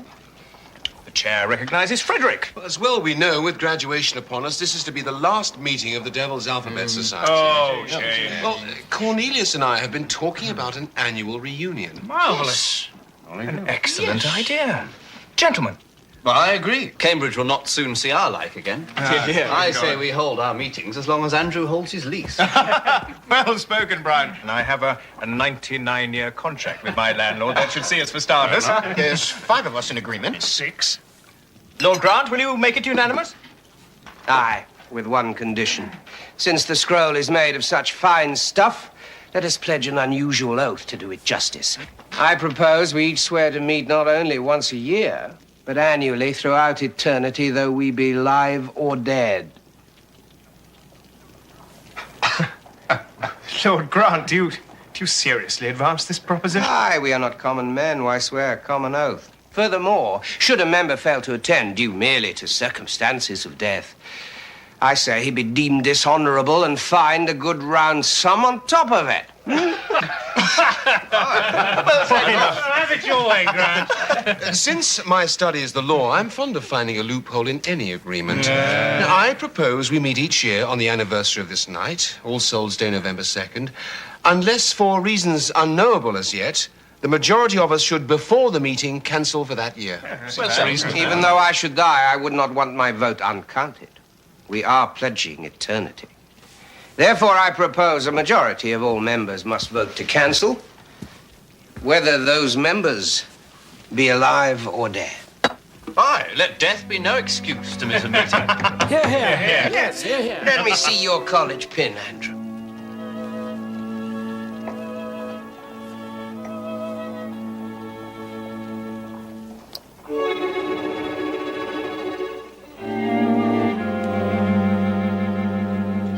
Pour a little wine in that, Diva. Let us prepare a charter each of us might fear a bit to sign.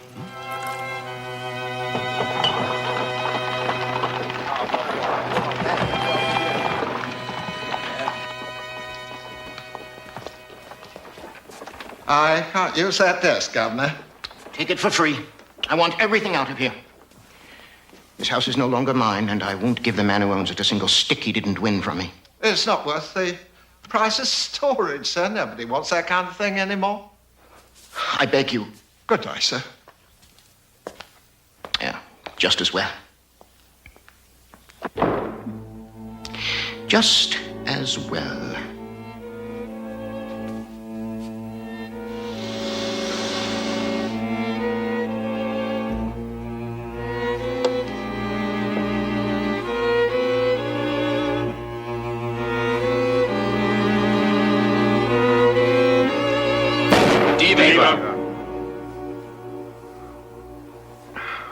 Poor Diva. His death casts a pall on our 20th reunion. Look, I'll skip the laws and bylaws if there be no objection. After 20 years, I think we know them. Now, is there any old business? Yes, a bill of charges for our last carousal. A matter of 1 guinea for the plate glass Diva smashed, and 4 for the harlot that waltzed through it with him. 4? Her fee was steep. No, she came along free. The surgeon took 60 stitches to lace her back together. And on Diva, not a scratch. Walked through it like a very ghost. Which, now, no doubt he is. How shall we settle this bill? Our bylaws state that an absent member must pay all expenses of the year preceding. Diva may be dead, but he is also absent. Well, that's right. Incorporeality is no excuse. I move we lend Diva the money and collect it in eternity or at the next meeting if he sees fit to send his ghost. Plus £100 fine for failure to show as specified in Bylaw 5. Is this the will of the table? Aye. Aye. Very well, then. Diva, you owe the Devil's Alphabet Society £115 sterling. Aye, Diva, sift the ore of hell and bring it hence, unless you carried your checkbook into perdition with you. Have you no human feeling, Grant? You know allegiance to our code, Frederick? Let us show some respect for our dead brother. We did not form the Devil's Alphabet to show respect. Enough, gentlemen. It's time to sign the register. Eli, will you pass the scroll? What the deuce? There's already a name here.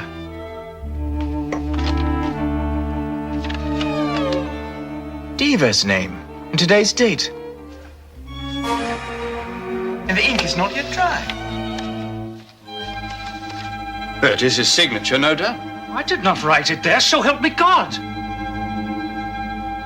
Well, we're not gathered here to ask the help of God, Eli. I believe there's a fine due for such a slip. Yes, that is so. Charge it to me, Cornelius. Right. If you be with us, Diva, you owe us no gold. Take the place of honor, Diva, as our first incorporeal member. Drink with us. But not too fast. Ghosts have insubstantial bodies, and you've not been dead long enough to know your tolerance. No, let him drink his fill and howl the night away. He can walk through Andrew's window now and not break it. Will you have more wine, Diva? I believe he will, Grant. His glass is empty.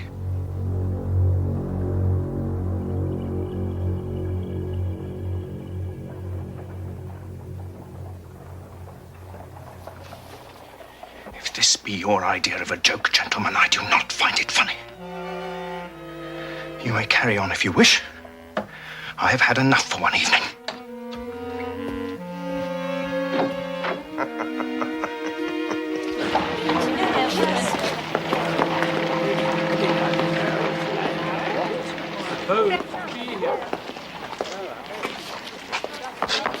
Lord Andrew? Lord Andrew?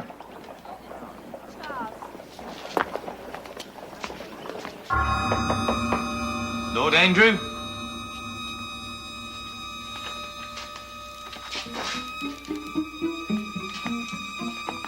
Lord Andrew? Quick! Cut him down. He might still be alive. There's nothing to stand on. Well, find something. But how did he get up there?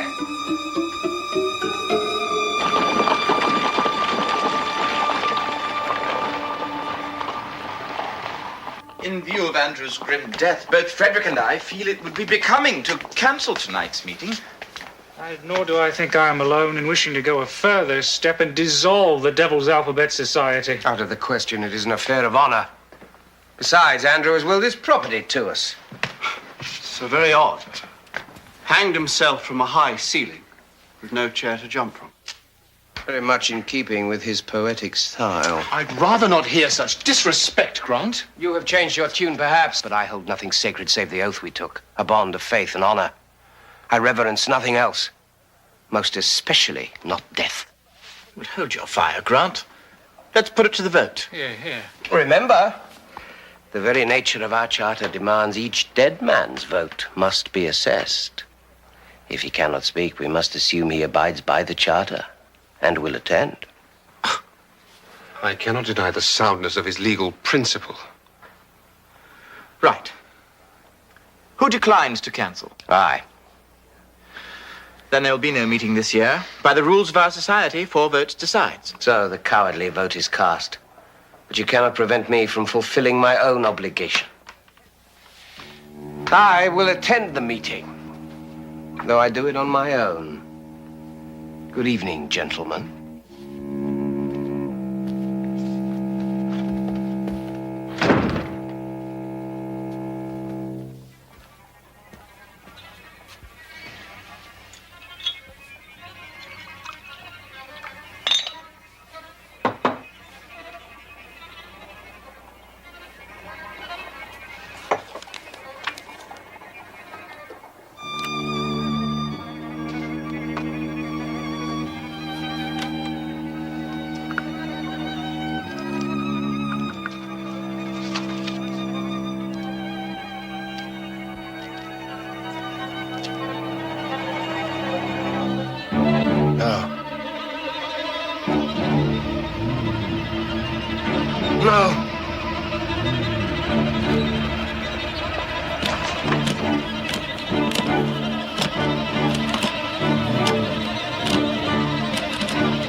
You telephone for help from the house. I'll try to keep them in sight.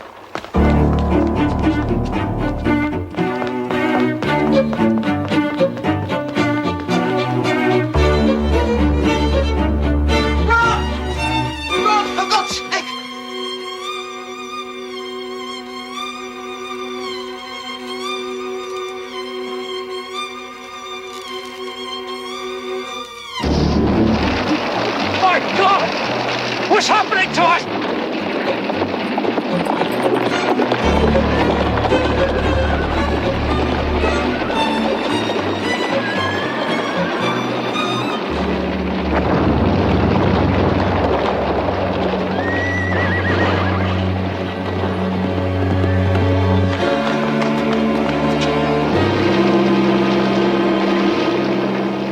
Cornelius. Ah, Frederick. I'm sorry I was detained. How are you? Well, in the year since last we met, I've not had one full night of sleep. Frederick, what are we to do? I'm afraid it's no longer up to us. We have no quorum to dissolve tonight's meeting, so the dead men must decide for us. Still, one thing crosses my mind. What's that? Since we have no say in the matter, I'd as soon be hanged for keeping a contract as for breaking it. I shall call for your lodgings tonight. We shall go there together. Goodbye.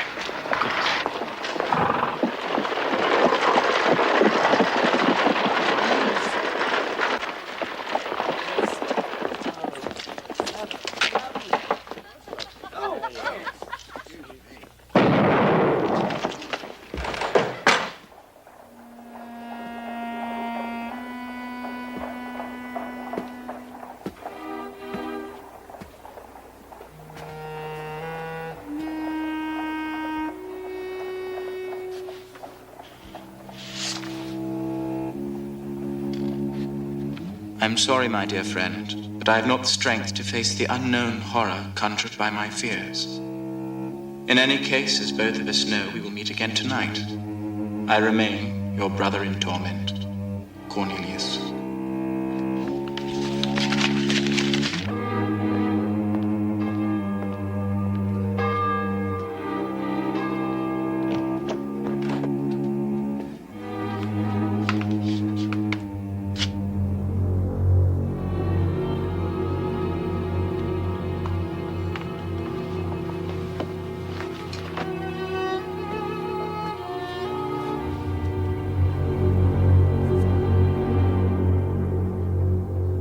So the final letter of the devil's alphabet falls into place.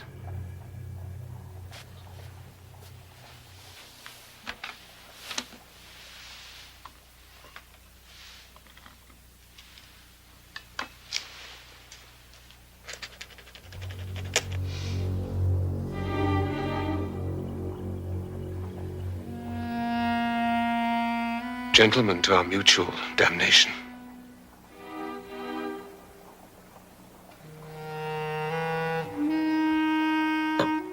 Old friends, while I am resolved to meet with you each year for as long as I may be alive, and thereafter as we have sworn, I have a proposal to make for our mutual benefit. What has been bound by agreement can be dissolved by agreement. I call for a vote. Who is in favor of dissolving our charter?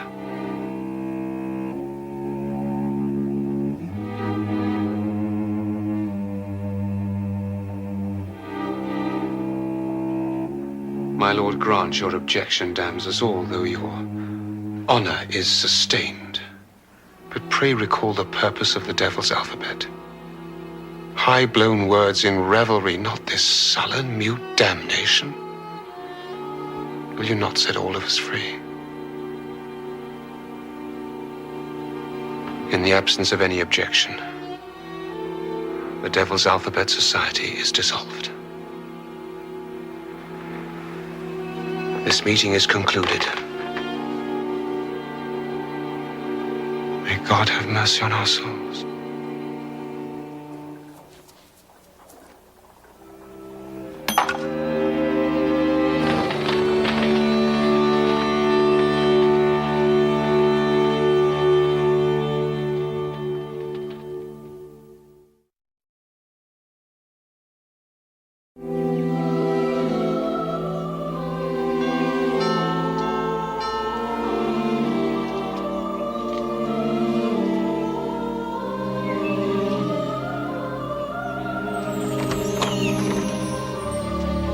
Pendleton, you're early. I wanted to make sure I found the house all right. I'll be glad to wait. No, that's all right. Come in. I'm a bit overeager, I guess. My first day at work. You see, I've always wanted to... Lower your voice just a little, Miss Pendleton. We don't want to disturb my employers. Oh, I'm sorry. And please call me Ellie. As I was saying, I've always wanted to work in a library. This is a private library, Miss Pendleton. The books here are not for reading by you, by me, by anyone. The owners, my employers, are very strict about that. Oh, well, that's all right. I just like being around books. They kind of inspire me. You see, I want to be a writer, yes, I remember. Well, if you like being around books, Miss Pendleton, this is just the place for you.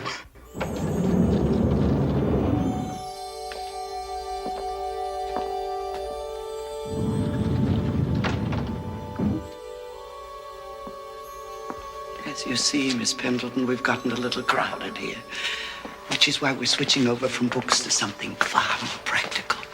Holograms. Holograms, of course. You know, I've never had an assistant before, but with a changeover of this magnitude, I simply couldn't handle it myself. I'm afraid my employers don't know about you. Oh, they're very reluctant to allow any outsiders here. But I had to have some help. And so, your discretion is of the utmost importance, Miss Pendleton. Do you understand? No, not really. Do you see that room there? That's where the books will be transformed. We're all set up and ready to begin, and now that you're here, begin we shall. Every morning, I'll give you a list of books to locate. You'll bring them to me in that room, in that cart. Now, where is it? Here it is. Once this work has been completed, I won't have to move more than 10 feet in any direction.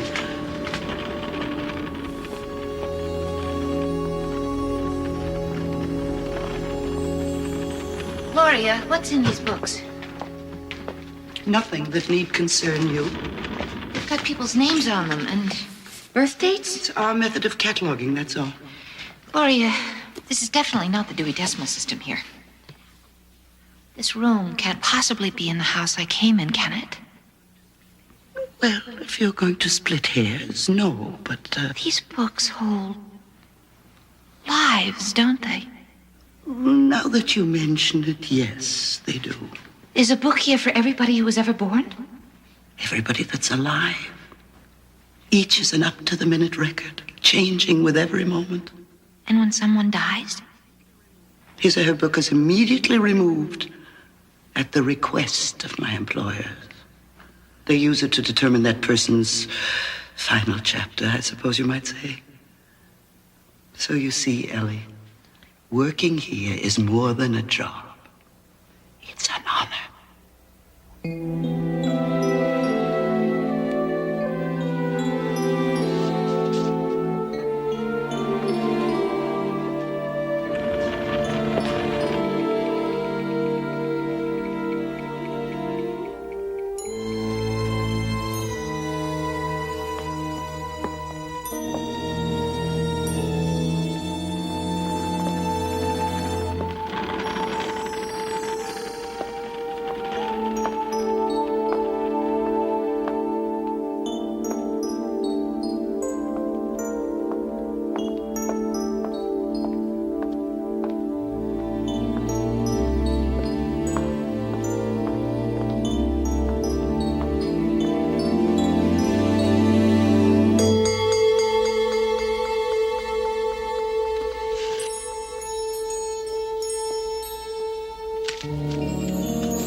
Giving in to temptation, she finds the book of her life, opens it, and reads. Ellie, did you drop something? No. No, everything's all right, Gloria. I just bumped the card on one of the shelves, that's all. Do try to be careful, dear. I'll try. Interesting? That's all you're going to say? Your new job is interesting? It's a library. What do you want me to say? That it's enormously exciting. Unbelievably stimulating. You got the enormous and the unbelievable part right. Mom called. Want to know how you were doing on your book? I told her great. Was I lying? Unfortunately, yes. But it's only because I've been so worried about finding a job, I hope. I'll find out after dinner when I sit down to write. Well, I have to get to work. I thought we were going to go out to eat together to celebrate my new job. I'm working double shift. Diane's taking her kids skiing. Listen, I will pick you up tomorrow after work, and we'll go celebrate then, okay? Anything you say, Miss Pushover.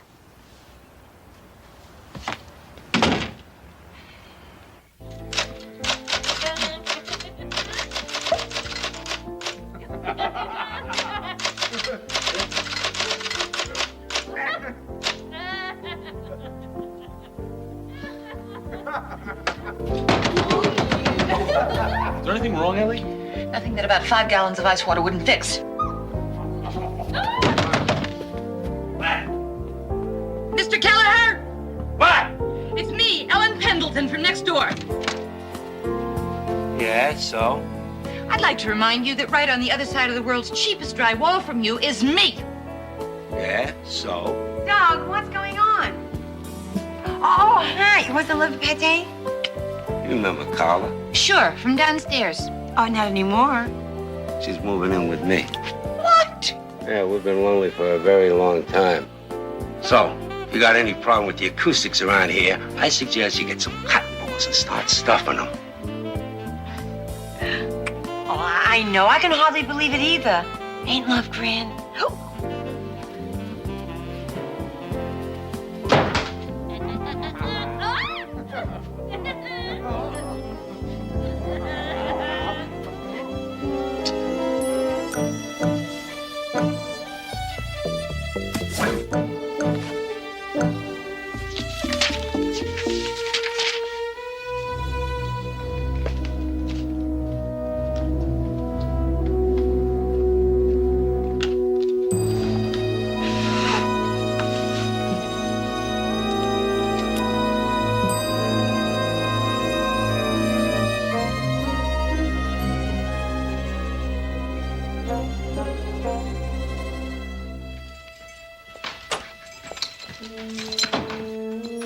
Hello, Ellie.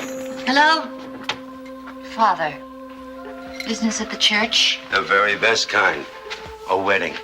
There's nothing I like better than to see a relationship between a man and a woman consummated within the holy bonds of matrimony. Well, have a good evening. Thank you. I will.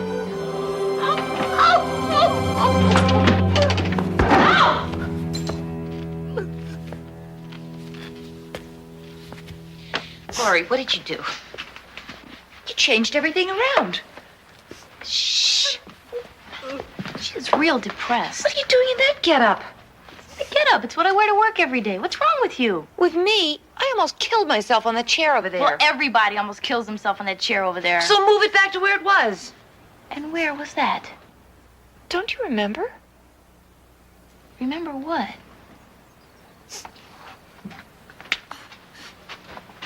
I'm sorry.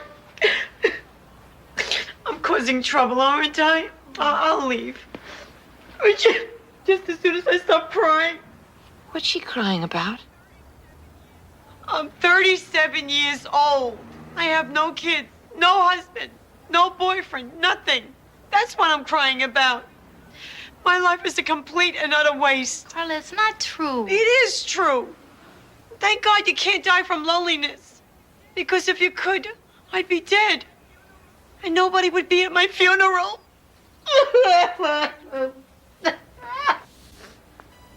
God. Oh, no. You will. Oh, God. I wish I... Carla, what's your last name again? You and that nice, rich Mr. DeWitt in 304 are going to be so deliriously happy together that you won't know whether it is night or Ellie? day. Did you say something, dear? I said sometimes I get so wrapped up in my work here that I don't know whether it's night or day. I know just what you mean. Sometimes I don't even know what century it is out there. Ellie, hi. Wait a minute. What do you think? Oh, it's gorgeous. But it's 80 degrees out. When are you ever going to wear it? Next week. We're going to Vail. Oh, Ellie, ain't love grand?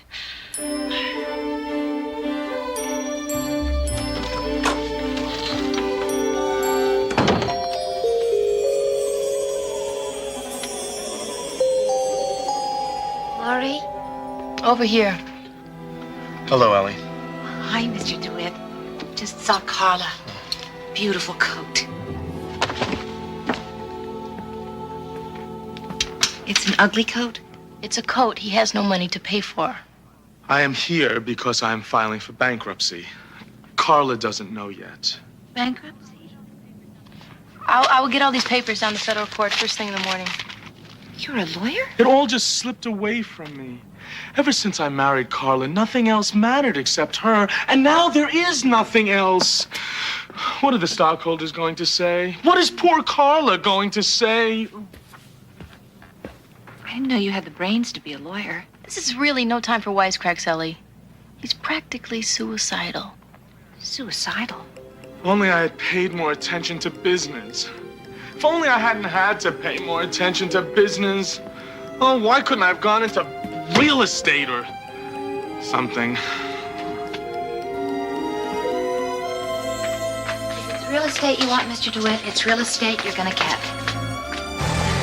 How's it going? Oh, just fine. We're off to Long Beach. I just bought an office building there. Oh, Don't forget, Ellie, your rent's due tomorrow. no problem. And whatever your sister's trying to pull in that tea party upstairs, it's not gonna work.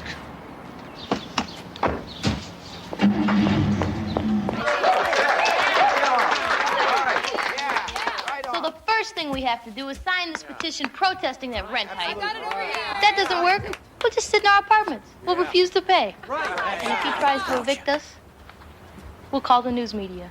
We'll let this whole town know that Edwin DeWitt is nothing but a rent-gouging geek. why didn't I just change my address to begin with?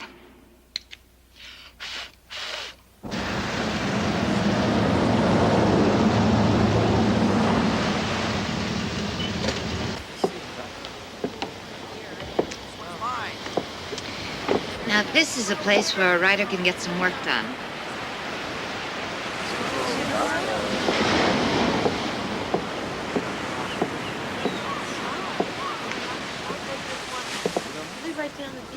Oh, my God.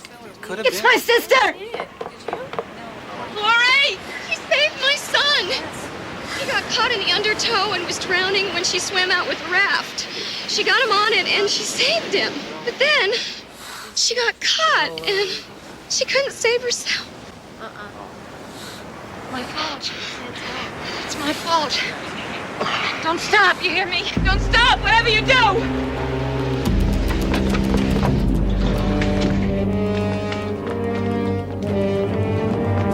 October 12th, 1964. Ellie? What on earth? October 14th, 1964. Oh my God, it's not here. Laurie's book isn't here. It's been requested. No, it's my fault she died. You've got to let me change it. Been changing the contents of the books? Just a couple. Get them all, right now. All I ever wanted was a quiet place to write. I wasn't being greedy. I mean, I could have made it so the novel I'm writing wasn't only finished, it was a bestseller, but I didn't. I didn't mean any harm. Everything kept snowballing on me. Now, Laurie. Oh, God, poor Laurie. Leave. No, no. Ouch. No, please. But what's going to happen to Laurie? Well, you should have thought of that before. Is it really so difficult for human beings to grasp that all the lives on this planet, all of them, are intertwined?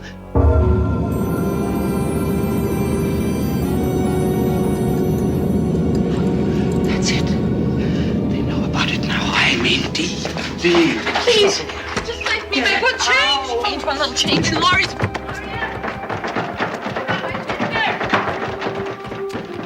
What about my sister? What about Laurie? Ellie! Laurie! Hi.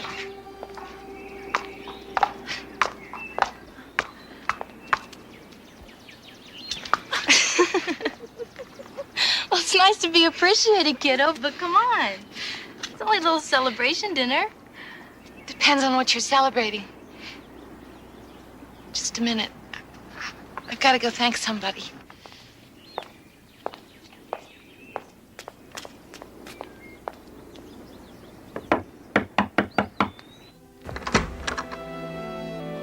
Can I help you with something? Where's Gloria?